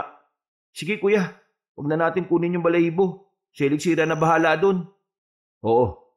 Sige na, Aurel. Baka magsisi pa tayo dahil sa isang beses na pagkakamali natin. Kumuha sila ng 2 manok. Binali nila ang leeg ng mga yun, saka inilagay sa loob ng banga. Ilang sandali lang, nakarinig sila ng ingay. Inisip nila Kaigme na kinain na ng sigbi ng ibinigay nilang mga manok. Kaya pumasok na sila sa bahay nila para bumalik sa pagtulog. Kinabukasan, maagang nagising si Kaigme. Agad siyang bumaba para alamin ang kalagayan ng alaga nila. Namulagat ang mga mata niya nang makita sa tabi ng banga ang ulo ng kambing na may bahid pa ng dugo. Habang nasa ganong sitwasyon siya, nakarinig siya ng mga yabag na papalapit. Kuya, may problema ba? Bakit nakatulala ka riyan? Tingnan mo kung anong nandyan malapit sa banga. Ulo ng kambing? Hindi kaya siya ang nambiktima kagabi? Hindi magandang sinyalis to, kuya. Yan nga ang iniisip ko eh. Hindi ko alam kung ano ang pwede pa niyang gawin. Baka sa susunod, tao na ang bibiktimahin niya. Ano kaya kung usisain natin siya? Hindi na ako sigurado kung sasagot siya eh. Baka mamaya, nagsalita lang siya nung papasok na tayo sa mundo ng engkanto. Ano na ngayon ang plano mo, kuya? Sigurado na kahit anong gawin natin, makakawala naman siya eh. Yun nga rin ang pinoproblema ko ngayon. Natatakot ako para sa mga kanayo natin. Mamaya na natin pag-usapan ng bagay na yan. Matalas ang pandinig niyan eh. Sige, Kuya Igme, ikaw ang bahala. Sabihan mo na lang ako mamaya kung anong binabalak mo, ha? Napatango si Kaigme sa kanyang kapatid. Minabuti nilang ilibing na lang ang ulo ng kambing para magpatuloy sa kung anumang gawain niya ng araw na yun. Kinahapunan, sinabi ni Kaigme ang plano niyang pagsubaybay sa sigbin. Matapos ang pag-uusap nila, kumain sila ng hapunan at nagmatsyag sa likod bahay nila. Kuya, malapit na mag-alas 7 ng gabi, ha? Oo nga eh. Hanggang ngayon, wala pa akong nararamdamang paggalaw sa labas. Mukhang naisahan tayo ng sigbin ah. Isa natin siya hanapin. Hindi ko alam. Mas mabuti siguro kung rumonda na muna tayo rito sa kanayunan. Pero bago ang lahat, tingnan muna natin kung nandiyan si Elixira. Teka, ayun na kuya. May nakikita na akong gumagalaw. Sigurado na siya na yan. Halika na. Sundan natin siya. Baka tuluyan pa siyang makalayo eh. Oo nga kuya, tara. Mukhang doon siya papunta sa kabilang baryo eh. Oh. Sigurado na may bibiktimahin na naman na nilalang yun. Kung meron man, sana hindi tao. Kapag nakatikim na ng dugo ng taong isang sigbin, hahanap-hanapin niya yun. Bakit kaya nagkaganyan ng alaga natin? Parang imposible naman na bigla na lang siyang magbago. Binigyan pa nga niya tayo ng mutya, hindi ba? Teka, oo nga no. Hindi ko kagad naisip yun ha. Pero kung may dahilan ng pagbabago niya, ano kaya? Kung hindi sino? Baka may iba pa siyang tinuturing na amo. Pero hindi pa siya lubusang nakukuha. Yan ang nga alamin natin. Ipagpatuloy na lang natin ang pagsunod sa kanya. At baka matuklasan din natin kung ano ang totoo. Nang nasa kalagitnaan na sila ng paglalakad, may napansin sila mga nagbabaga mga mata na nakamasid sa kanila mula sa hindi kalayuan. Sa halip na tumigil, nagpatuloy sila sa paglalakad nila. Napangisin na lang ang magkapatid na albularyo nang magawa nilang makadaan sa bahagi kung saan nakapwesto ang mga aswang. Matutuwa na sana silang dalawa roon, pero nagulantang sila nang may lumundag sa kanilang harapan. Napatitig sa kanila ang mga nilalang at naghintay sa utos sa kanila. Mga aswang kuya, wala talagang kadala-dala mga nilalang nito. Sige lang, kung gusto nila ng leksyon, pwes, turuan natin sila. Yun nga lang, hindi nila magagamit ang aral dahil mamamatay rin naman sila kagad. Teka, parang pamilyar sa akin ang babaeng aswang na nasa gitna ah. Nakita't nakausap na natin siya dati kuya. Oo nga, pero hindi ko lang matandaan kung saan at kailan. Sandali, susubukan ko siyang kausapin. Sige. Kung bahala, kuya. Hoy babae, anong sadya mo sa amin? Bakit mo kami hinaharang? Mukhang pamilyar ka sa amin ah.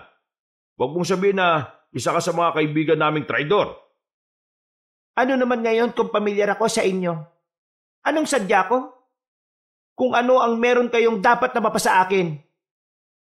Natatandaan ko na. Ikaw yung babaeng nagpunta sa bahay namin. Si Marua.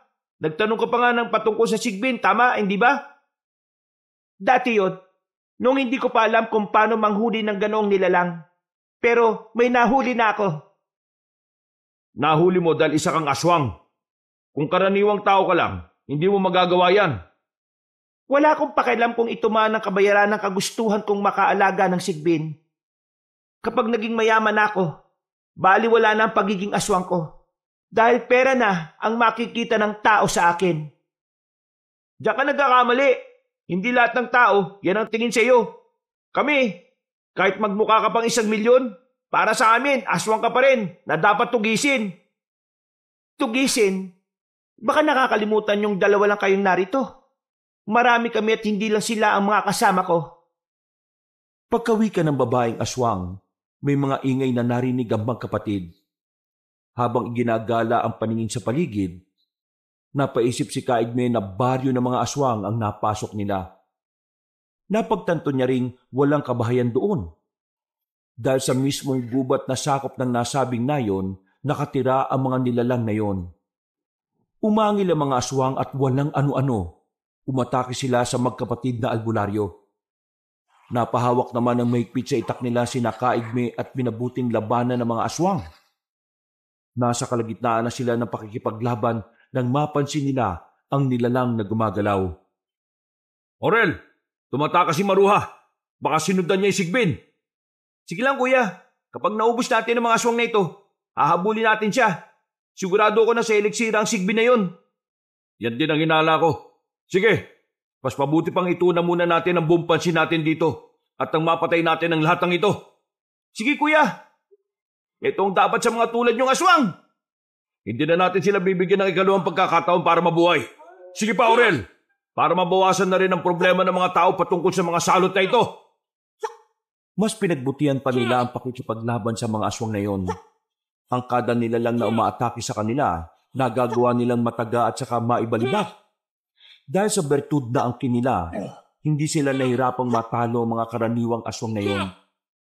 Kahit pa na naliligo sa dugo ng mga nilalang, naging baliwala yun sa magkapatid. Nung matiyak na nilang patay na ang lahat ng mga aswang doon, inalam nila kung saan na nagpunta si Maruha. Kinutuban sila ng hindi maganda at mas nabahala sila para sa alaga nilang Sigbin. Hindi natin dapat binigyan ng pagkakataon ng aswang na yun na makuha si eliksira. Oo nga, kapag nagtagumpay siya, parang itinapon na rin natin ang pangako natin kay tatay na aalagaan natin ng Sigbin na yon. Kagaya ng ginawa nila ni Lolo. Oo nga kuya, at yan ang hindi natin papayagan. Tara sa bandang silangan, may naulinigan akong ingay ron. Baka nandun na ang Sigbin at si Maruha. Kinakailangang hindi siya magtagumpay sa kanyang plano. Tayo na kuya, ingat lang tayo dahil isang baryo ng aswang ang nandito. Wala pa nga siguro sa kalahati yung nakalaban natin eh. Sige lang, makakaya natin sila. Basta't magtutulungan tayo. Dumiretso sila sa bandang silangan. Pagdating nila roon, nagtaka sila kung bakit naging tahimik ang paligid. Kinutuban sila ng hindi maganda. Kaya naganda sila para sa kung anumang mangyayari. Nagpatuloy sila sa paghahanap kay Maruha hanggang sa may makita silang isang nilalang na katulad ng kambing at aso. Patras yun kung gumalaw. Kaya napagtanto nilang isang Sigbin yun. Huhulihin sana nila ang nilalang pero nakarinig sila ng mga pag-angil. Bagyang yumanig ang lupa at kasabay nun nakita nila ang halos nasa 20 nilalang na umahon mula sa ilalim ng lupa. Kuya, ang mga atob-atob na naman. May natitira pa pala sa kanila. Buong akala ko naubos na natin sila. Sigurado na may ibang humulis sa mga ito bago pa man tayo makarating sa mundo ng mga engkanto. Pero tingnan mo kuya mas mabagsik ang itsura nila. Hindi na sila may tuturing na bantay sa mundo ng mga engkanto. Nandito na sila sa mundo natin. Maganda ka. Mahinala akong merong kinalaman si Maruha rito. Kung ganun, hindi siya isang karaniwang aswang lang. Panigurado, nahanay rin siya sa matataas na uri. At kung hindi man, may ibang nilalang na nagbigay sa kanya na kakayahang kumontrol ng ibang aswang. Ayan na kuya, nakita na nila tayo. Papalipit sila rito sa atin. Alabanan natin sila. Kung napatay natin ang mga kauri nila sa mundo ng mga engkanto, magagawa rin natin silang patayin dito sa mundo natin. Napangisi ang mga atob-atob at isa pang pagkisap ng mga mata nila. Umatake sa kanila ang mga aswang na bantay ng mundo ng mga engkanto. Naging mabilis ang paggalaw nila, kaya hinabuti ng magkapatid na albularyo na salubungin ng mga yon. Nilabanan nila ang mga atob-atob, pero hindi nila inaasahan na mas naging maliksi at malakas sa mga yon. Napakahirap nilang patayin. Mas maliksi sila kaysa sa atin. Hindi kagaya ng mga nakalaban natin na halos kapantay lang natin ang kakayahan. Oo nga kuya. Pero hindi tayo dapat na panghinaan. Kailangan matalo natin sila. Oo, tama ka. Para malaman natin kung sino ang nagmamanipula sa kanila. Kapag napatunayan natin si Maru ang may gawa ng lahat ng ito, magbabayad siya. Oo kuya, magbabayad siya. Pero bago ang lahat, tapusin na muna natin ang mga ito. Hindi na nagawa pang sagutin ni Kaigme ang sinabi ng kapatid niya. Itinutok niya ang pansin niya sa pakikipaglaban sa mga atob-atob. Dahil mas malakas at maliksi sila, pinag-ibayon niya ang kakayahan niya sa pakikipaglaban. Kalaunan, unti-unti niyang napapabagsak ang mga aswang na umaatake sa kanya. Nasa kalagitnaan na siya ng pakikipaglaban na makarinig siya ng pag-ungol. Napalingon siya kay Aurel at napasigaw nang makitang pinagtulungan siyang kagatin ng mga atob-atob. Kuya, iligtas mo na lang ang sarili mo. Pabayaan na ako dito. Mamamatay din naman ako eh. Kaya tumangas ka na. Hindi kita iiwan dito. Kung mamamatay ka, mamamatay rin ako. Sige na kuya. Maawa ka sa sarili mo. Mababangis sa mga nilalang na ito at baka pati ikaw patulad sa akin. Hindi. Lalabanan ko sila. Ililigtas kita at maghahanap tayo ng gagamot sa mga sugat mo. Sige na kuya. Baka pa maging uli ang lahat. Noon din, inatake niya ang mga nilalang na nasa tabi ni Aurel. Nakita niyang nawala na ng malay ang kapatid niya. Kaya mas lalo siyang nabahala para sa kanya. Para madaling matalo ang mga nilalang, gumamit na siya ng orasyon upang tigaltuhin sila. Walang naging epekto ang dasal na yon nung una, pero gumamit siya ng mas mataas na uri ng dasal. Sa pagkakataong yon, tumalab ang tigalpo niya. Habang wala sa kanilang sarili ang mga atob-atob, ginamit niya ang lakas at liksi niya upang atakihin sila. Sa maikling panahon lang, nagawa niyang matalo ang mga nilalang. Lalapitan na sana niyang nakababatang kapatid nang makakita siya ng maliwanag na lagusan. Grepor, tamang-tamang dating mo. Gusto ko sanang... Ha? Hindi? Ikaw? Ako nga. At mas magugulat ka kapag nalaman mo kung sino ang kasama ko. Anong ginawa mo kay Grepor? Napaka-demonyo mo. Bakit hindi na lang kami o ako ang harapin mo? Wala kang pinagkaiba kay Pinunong Guillermo eh. Ano ba mga pinagsasabi mo? Eto, pamilyar sa iyo ang nilalang na ito, hindi ba? Ngayon, nasa akin na siya at hindi na niyo mababawi pa. Elexira? Paano? Walang iya ka. Anong ginawa mo sa kanya? Igme, patawarin niyo ako. Hindi ko ginustong mahuli ng aswang na ito. Ginamitan niya ako ng kaalaman na mas malakas pa kaysa sa itinuro ng lolo ni Grepor sa lolo ninyo. Ano? Ang lolo mismo ni Grepor ang nagturo sa lolo ko? Oo, kaya katulad niyo, gusto ko rin siyang protektahan. Matalik na magkaibigan ng lolo niyo. Samantala, matagal lang gusto ni Pinunong Guillermo na makontrol ang lahat ng sigbin, pati na ang mga itimang engkanto. At malas lang ninyo, dahil lahat ng gusto ni Tatay Guillermo, nagawa ko. Tinulungan ako ng kaibigan niyang mangkukulam para makontrol ko ang mga sigbin, pati na ang mga atob-atob. Kaya pala, wala ka rin kasing sama. Kadugo mo palang pinuno ng mga aswang, pati ang mga atob-atob at sigbin. Ginamit mo para sa pansariling interes mo. Umalis na kayo rito. Huwag niyong hayaan ang aswang na ito na patayin kayo. Tumahimik ka, Sigbin! Hindi ka naman makakapagsalita kung hindi dahil sa akin. Hindi ba't yan ang gusto mo mangyari? Ang makapagsalita kahit na anong oras na gustuhin mo? Pakawalan mo siya. Wala siya kasalanan sa iyo. Ako ang pumatay sa tatay mo. At ginawa ko yon para ipagtanggol ang batang engkanto. Wala akong pakialam kung ano man ang sabihin mo.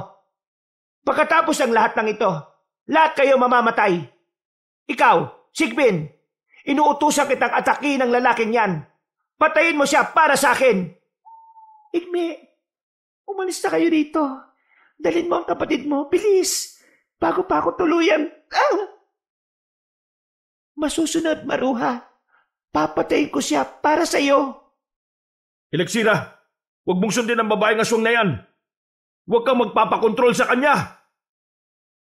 Sige na, ako na ang Panginoon mo at ako ang susundin mo. Pinakain na kita ng mga karneng mas masarap pa sa karne ng kambing. Masarap ang puso at atay ng tao, hindi ba? Hayop ka, Maruha. Ikaw pala may pakana kung bakit naging ganyan ang alagang Sigbin namin. Magsisisi ka sa ginawa mo. Lahat ng yan ay dahil hindi nyo tinupad ang hiling ko dati. Kayo ang magsisisi. Sige na, gawin mo na ang inuutos ko sa iyo, Sigbin! Pagkawika ni Maruha, umangil ang Sigbin. Napatras naman ng ilang hakbang si Kaigme at sinubukang pangsenya siya ng alaga nila na huwag umatake. Sa halip na sundin siya, umangil ang Sigbin at biglang sumugod sa kanya. Iiwasan na sana ng albularyo yon, ngunit biglang naglaho ang Sigbin. Iginala niya ang paningin niya at namulagat ang mga mata niya nang makarinig siya ng paghuni nito sa likod niya. Saktong pagkalingon niya, sinunggaban siya ng Sigbin. Hindi niya inaasahan yon. At dahil ayaw niyang sakta ng alaga nila, nagawa siya nitong ibuwal sa lupa. Elixira, ako ito, Sigme, anak ni Ignacio na dati mong amo. Huwag kang magpatalo sa kapangyarihan ng Maruhang yan. Huwag kang magpakontrol sa kanya. Wala ka na magagawa pa, Kaigme. Sige na, patayin mo na siya, Sigbin! Huwag kang magpapatalo sa kanya. Kinokontrol ka niya para lalo ka mapunta sa kasamaan. Labanan mo siya. Labanan mo ang kapangyarihan niya, Elixira. Hindi ko kaya. Nasakop na niya ang utak ko. Wala na ako magagawa pa. Huwag mong gawin sa akin to. Alang-alang na lang kay Lolo, kay Tatay, at pati na sa Lolo ni Grepor. Sila ang alalahanin mo. Hindi ang aswang na yan ang walang inisip kundi ang sarili niya. Kapag tapos na siyang pakinabangan ka, papatayin ka rin niya. Pagkawika nun ni Kaigme, napaangil ang Sigbin.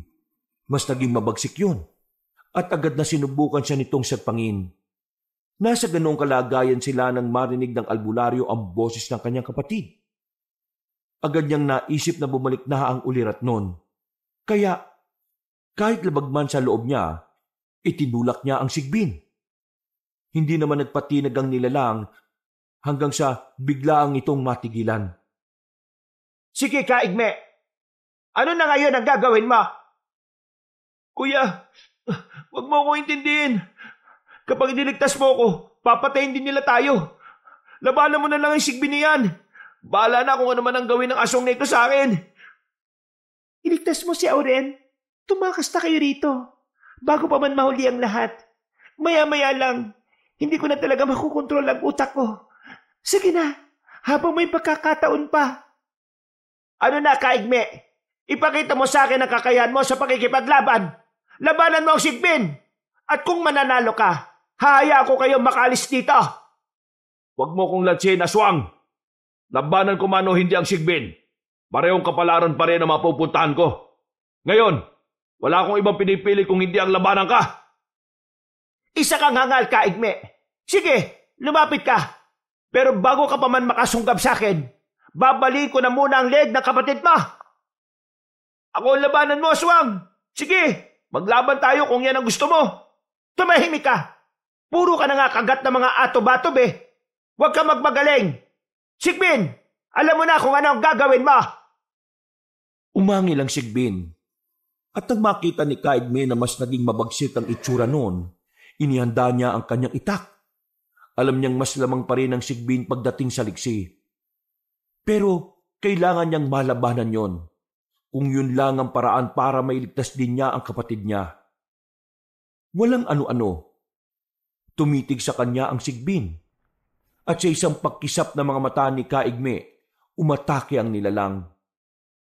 Agad siyang napailag at panandaliang napatulala nang mapagtanto niyang hindi siya ang gustong sugurin ng aswang.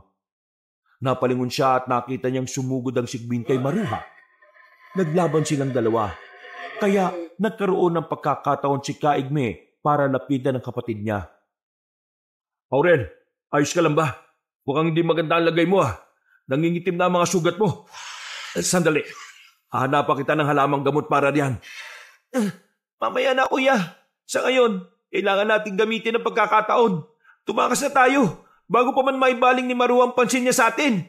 Sige, pero kailangan kong balikan ang alaga natin. Kinakailangan mailigtas ko siya mula kay Maruha. Siguradong papatayin niya ang Sigbi na yon. Pabayaan mo na, kuya. Ang importante sa ngayon, tayong dalawa. Kung may liligtas man natin si Elixira, nasisiguro ko na mambibiktima na rin siya ng tao. Kahit pa, malaki ang responsibilidad natin sa kanya dahil iniwan siya sa atin ni Tatay Ignacio. Sa ngayon, ako naman ang sundin at pakinggan mo, kuya. Magkapatid tayo at kapakanan lang natin ang iniisip ko. Tara na! Natatalo na ang Sigbi, no? Baka mahuli pa tayo ni Marua. Napalingon pa si Kaigme sa dalawang naglalaban. Nang makita niyang napatitik na din sa kanila ang Sigbin, may narinig siyang boses sa isipan niya na nag-uutos para tumakas na sila. Dahil hindi makagalaw ng maayos si Aurel, inalalayan niya ang nakababata niyang kapatid. Hindi sila tumigil hanggang sa medyo nakakalayo na sila sa bahagi kung saan naglalaban ng dalawa. Walang ano-ano, biglang bumagsak si Aurel at nagsimulang manginig ang kanyang buong katawan. Ano nangyayari sa iyo, Aurel? Bakit nanginginig ka? Nalalamig ang buong katawan ko, kuya. Parang nagdidilim na rin ang paningin ko. Diyos ko, huwag mo naman sana ipaitulot na may masamang mangyari sa kapatid ko. Aurel, kaya mo pa bang tumayo? Hindi ko alam, kuya. Pero sige, susubukan ko. Aalalaya kita uli. Kailangan makauwi tayo para magamot yung mga sugat mo. Sige, Kuya Igme. Tara na. Mukhang may ibang presensya na ako nararamdaman sa paligid. Malakas ang kutob ko na si Maruha yun. Aurel! Uy! Hindi na alam ni Kaigme ang gagawin niya nang biglang bumagsak si Aurel. Upang makapagpatuloy, nagpasya siyang kargahin na lang ang nakababatang kapatid niya.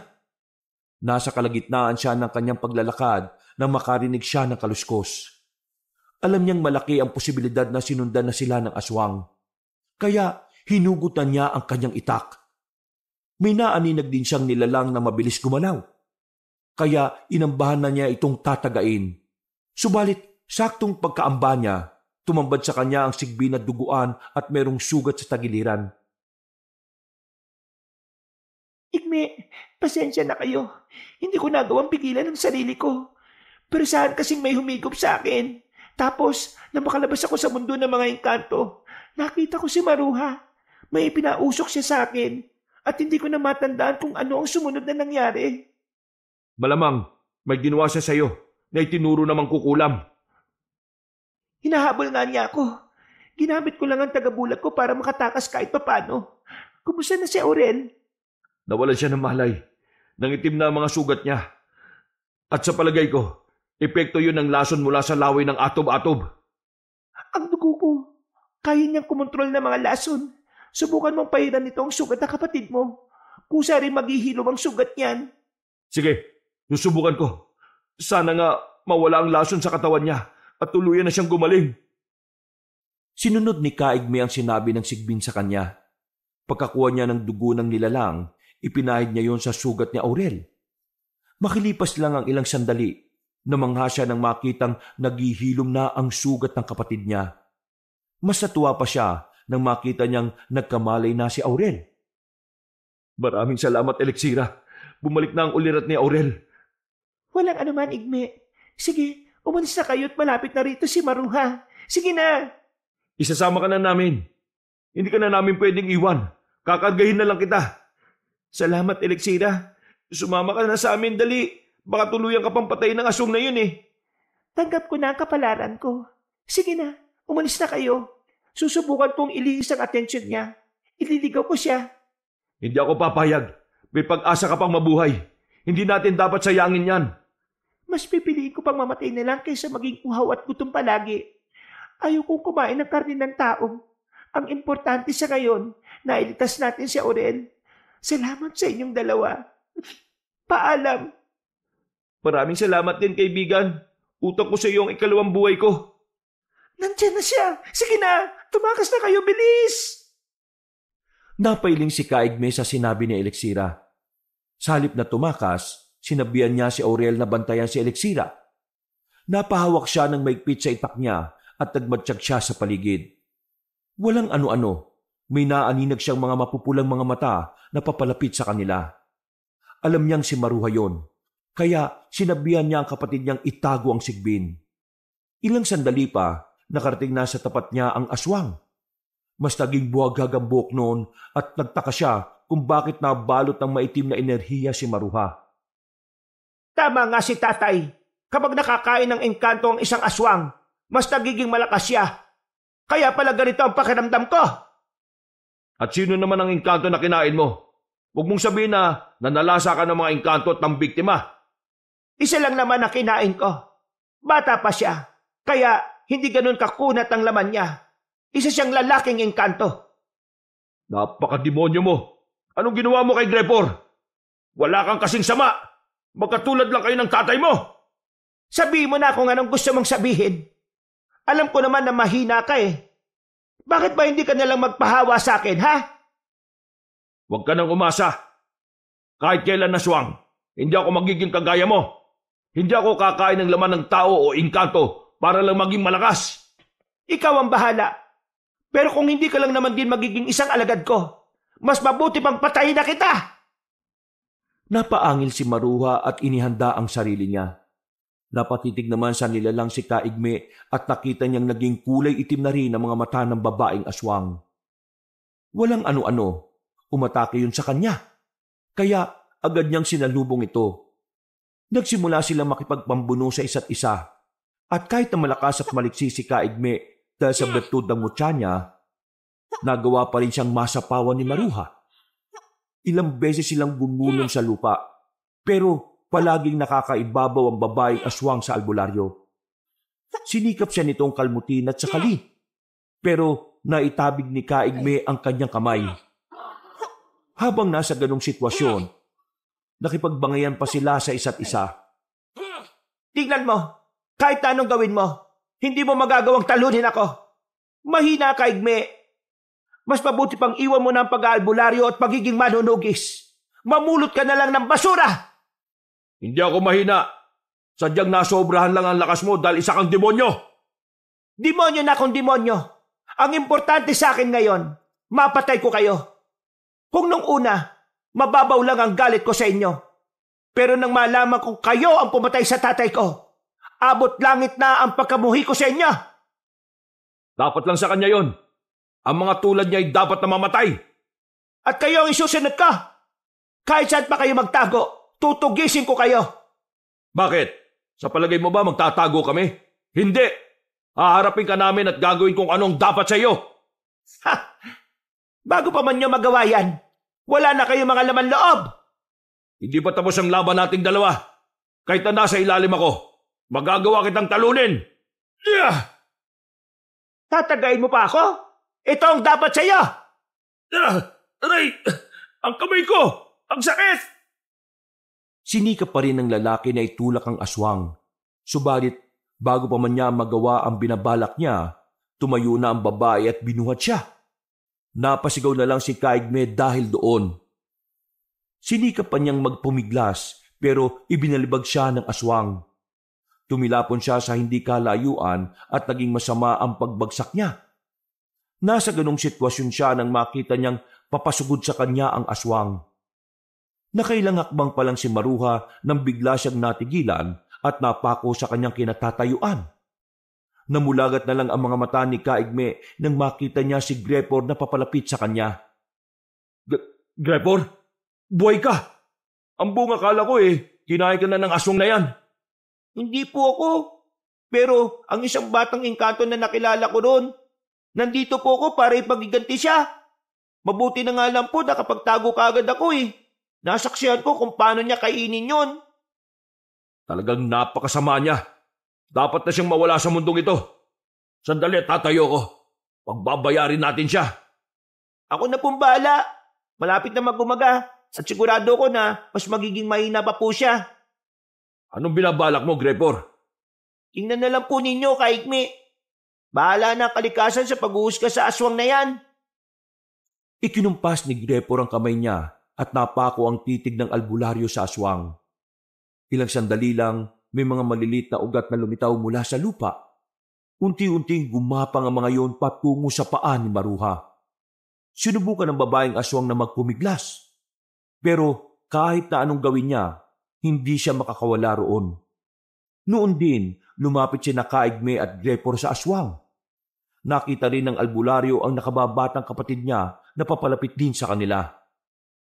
Bago kakilala ko yun. Kung hindi mo siya pinatay, sana may kaibigan na ako sa mundo namin. Inubos na ni Pinunong Guillermo mga kalahi ko. Tapos papatay mo pa yung kaysa kaibigan ko ron. Napakasama mo. Sinabi mo pa. Ngayon, tingnan natin kung sino ang hindi nasisikatan ng araw. Ayos na rin yan, kasi magkakasama na kayo ng tatay mo. At anong akala nyo? Basta lang ako papayag na papatay ninyo. Kung mamamatay lang din ako, isasama ko kayo. Yun kung magagawa mo pa, aswang. Mga maliliit na ugat. Inuutusan ko kayo na pumasok kayo sa katawan ng aswang na yan. Alayin niya ang umupo sa amin at sa iba pang lahi ng mga engkanto. Parusahan niyo siya. Reyto, anong ginawa mo? Huwag mong utusan ng mga ugat. Aray! Ang sakit! Pangawalan mo ako! Pangako, hindi na ako mananakit. Alisin mo ako dito! Bawa ka sa akin! Ang mga katulad mo, dapat nakawaan? Hindi! Ngayon, matitikman mo na rin ang ganti ng mga engkantong ginawan mo na masama. O ano na? Akala ko ba malakas ka? Bakit ngayon ugat lang ang kalaban mo, pero nangihina ka na? Napaangin si Maruha. Sinikapan niyang magpumiglas, ngunit habang ginagawa niya yon, mas bumabaon lang sa katawan niya ang mga ugat. Noong mga panahong yon, kinuha ni Kaigme ang itak niya saka bumalik sa tapat ng babaeng aswang. Napangisi naman sa kanya si Maruha at nagsalita pa ng kung ano-ano. Kahit ano pang sabihin mo, hindi ka na mabubuhay pa. Magiging alikabok ang katawan mo at babalik ka sa kung saan ka nararapat. Ngayon, hindi lang ugat ang papasok sa katawan mo. Buhay ka pa, pero pagpipesta ka na ng mga uod. Anong balak mo ngayon, Grepor? Uutusan ko po ang mga uod na kainin ang buong katawan niya. Katulad lang din naman po ng mga ginagawa nila sa mga engkanto at sigbin. Sige, gawin na ninyo kung anong gusto niyo. Hindi na rin naman ninyo may babalik ang mga nangyari. Ikaw, Grepor, wala ka na kalahi. Kayong dalawa, wala nang itay ninyo. At pati ang alaga ninyo, mawawala na rin. Talagang napakasama mo. Bago ka pa ubusin ng mga uod, uundayan muna kita ng pagtaga para mas malasahan nila ang dugo mo. Napaungol na lang ng ilang unit si Maruha dahil sa pagtaga ni Kaigme. Nang naliligo na sa dugo ang aswang, gumapang ang naglalakihang uod patungo sa katawan niya. Napaatras na lang ang tatlo. At pinanood nila kung paano kainin ng mga uod ang laman ni Maruha. Napahiyaw sa sobrang sakit ang aswang. Hanggang sa unti-unti nang nawala ang boses niya. Kalaunan, naging isa siyang kalansay na pinupuluputan ng mga ugat. Sa bandang paanan niya, nandoon ang mga ilang uod na sinisimot ang mga nagkalat na laman ng aswang. Yan ang nababagay sa tulad niyang demonyo. Ngayon, mas magiging kampante tayo na wala nang katulad niya na mananalasa sa kanayunan. Pati na rin po sa mundo namin. Maraming salamat po sa inyong dalawa. Kung hindi dahil sa tulong nyo, baka kung ano na nangyari sa akin. Salamat din, Grepor. Kung hindi ka bumalik dito, baka kung ano na nangyari sa amin ni Kuya. Teka, ang sigbin, nasa na siya? Buhay pa ba siya? Bakit po? Ano po nangyari sa kanya? Pinalaban siya ni Maruha, Grepor. Yun ang rason kung bakit nakatakas sana kami. Pero nang malaman namin na hinabol siya, nagpasya na lang kaming harapin yung aswang. Maraming siyang sugat at hindi namin alam kung ano magpapagaling sa kanya. Tara, puntahan na natin siya. At baka kung ano na nangyari sa kanya. Sige po. Susubukan ko rin po yung kakayahan ko manggamot. Baka sakaling mailigtas pa po natin siya. Sige, Grepor, tayo na. Doon ko siya iniwan sa likod ng puno. Patakbo silang lumapit sa kinaroroonan ng sigbin. Nakita nila ito na unti-unti nang nawawala. Kaya agad siyang hinawakan ni Grepor sa ulo. May kung anong sinambit ang bata at habang nasa ganong sitwasyon, nakita ni Kaigme na may kung anong usok ang lumapit sa kanila. Ilang sandali pa, pumasok yon sa katawan ng sigbin. Anong nangyari? Bakit nang isa yung nilalang na ito? Bakit nagkakaganyan siya? Umalma lang po kayo. Ang usok na nakita niyo pumasok sa katawan niya ay ang magpapagaling sa kanya. Hintayin lang po natin at gagaling po siya. Ayan na. Parang unti-unti na gumagaling ang mga sugat niya. Salamat, Grepor ha. Talagang ang apo ka ng Mirko ng mga engkanto. Kahanga-hanga talaga. O yan, bumalik na ang malay ng Sigbin. Sana naman mawala na rin yung pagkagutom niya sa laman ng tao. Kailangan bumalik siya sa dati. Pabalik po talaga siya sa dati. Lahat ng mga nagbago sa kanya'y mawawala. Makakabalik na siya sa inyo at wala na kayong dapat na alalahanin pa. Igme, Aurel, buhay pa ba ako? Oo, bumalik ka na rin sa dati. Hindi ka na matatakam sa karne ng tao. Magmula ngayon, hindi ka na magiging alipin pa ni Maruha. Wala na rin siya eh. Ayun oh, isa na siyang kalansay na nakatayo habang pinupuluputan ng mga ugat. Nang masiguro nilang wala ng aswang sa paligid, nagpasya na silang umuwi. Sumama kina Kaigme, sina Grepor at Elexira. Pagkauwi nila, nilinisan nila ang banga na siyang naging tirahan ng Sigbin. Ganun na lang ang gulat ni Kaigme nang makita nila ang iilang tipak ng ginto na naroon sa loob. Ha? Paano nagkaroon ng ginto rito? Hindi kaya totoo sinasabi nilang nagbibigay ng kayamanan ng mga Sigbin? Totoo po yan. At maswerte po kayo dahil binigyan kayo ng ginto. Gamitin po sana ninyo yan sa kabutihan ha. Wala kang dapat na ipag-alala, Grepor. Gagamitin namin ito sa mabuti at sa pagtulong sa kapwa namin. Elexira, maraming salamat din sa iyo ha. Hindi na po siya makakapagsalita. Maliban na lang kung malapit siya sa lagusan ng mga engkanto. Siguro po, naging tuloy-tuloy ang pagsasalita niya kanina dahil may ginawa sa kanya si Maruha. Mas mabuti na rin ganyan. Kaysa naman nakakapagsalita nga siya, pero hindi natin siya kontrolado. At makakapanakit siya ng mga tao. Sa bagay, may punto ka rin naman dyan, kuya. Mas mainam ngang ganyan siya. Ang importante, nasa atin na siya. At hindi na siya magagamit pa ni Maruha laban sa ibang nilalang.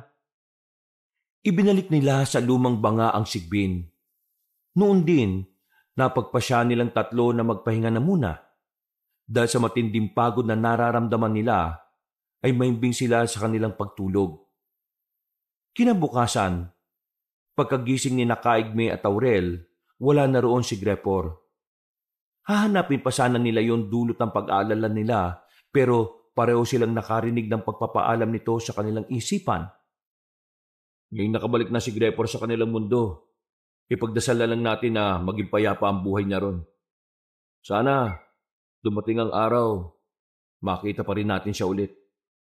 Oo nga kuya, siguro sa susunod na pagkikita natin, malaki na siya. At isa na rin siyang ganap na Mirko. Mas mabuti ang ganun. Para naman kapag may kailangan tayong wala rito pwede tayong makahingi ng tulong sa kanya. Sa bagay, may punto ka din na naman kuya. At kung kailangan niya ng tulong natin, malalapitan din niya naman kagad tayo ano nang plano mo sa mga ginto? Unang-una, gusto kong bigyan ng disenteng libingan si tatay. Tapos, ang matitira sa napagbentahan natin, gagamitin natin para ibigay sa mga pasyente natin kailangan talaga ng tulong. Ikaw bahala, kuya. Oh, baka naman pag-interesan mo pa ang ginto Huwag na nating isipin ang mga sarili natin. Hindi natin kailangan na makamundong yaman na yan. Wala naman akong interest dyan, kuya Ayaw ko rin namang magaya kina Pinunong Guillermo at Maruha. Sarili nila ang iniisip nila. At dahil sa sobrang paghahangad ng kapangyarihan, ayun, namatay sila. Mabuti naman at naisip mo yan. Tandaan mo, tradisyonal man tayong albularyo, pero malinis ang puso at hangarin natin makatulong. Hindi kagaya ng iba dyan. Kada gamutan halos libo-libo ang kailangang ibayad. Oo na, kuya. Baka marinig ka pa ng iba dyan at isiping meron kang pinapatamaan. Bahala sila sa iisipin nila. Basta tayo, alam natin kung anong ginagawa natin. At kasanggapan natin ng Diyos. Makaraan ng ilang araw, ibinenta nila ang mga gintong nakuha nila sa banga. Ipinahukay rin nila ang bangkay ng tatay nila saka inilipat sa mas maayos na libingan.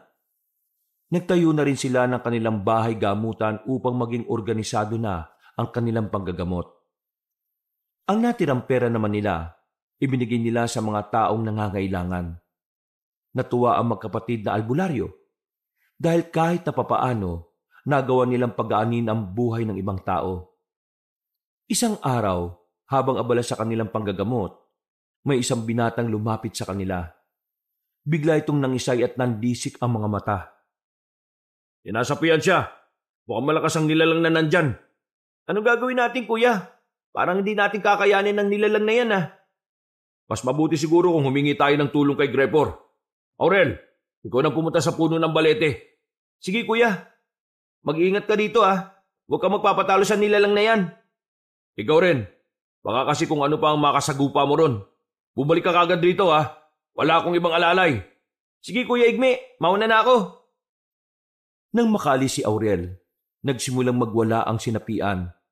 Kahit na 5 lalaki na ang nakahawak at pumipigil sa kanya, nagawa pa rin niyang magpumiglas. Nakatitigyo ng mabalasik kay Kaigme, kaya minabuti niyang magdoble ingat. Walang ano-ano, nagsalita ang sinasapian, pero pamilyar ang boses nito sa albularyo.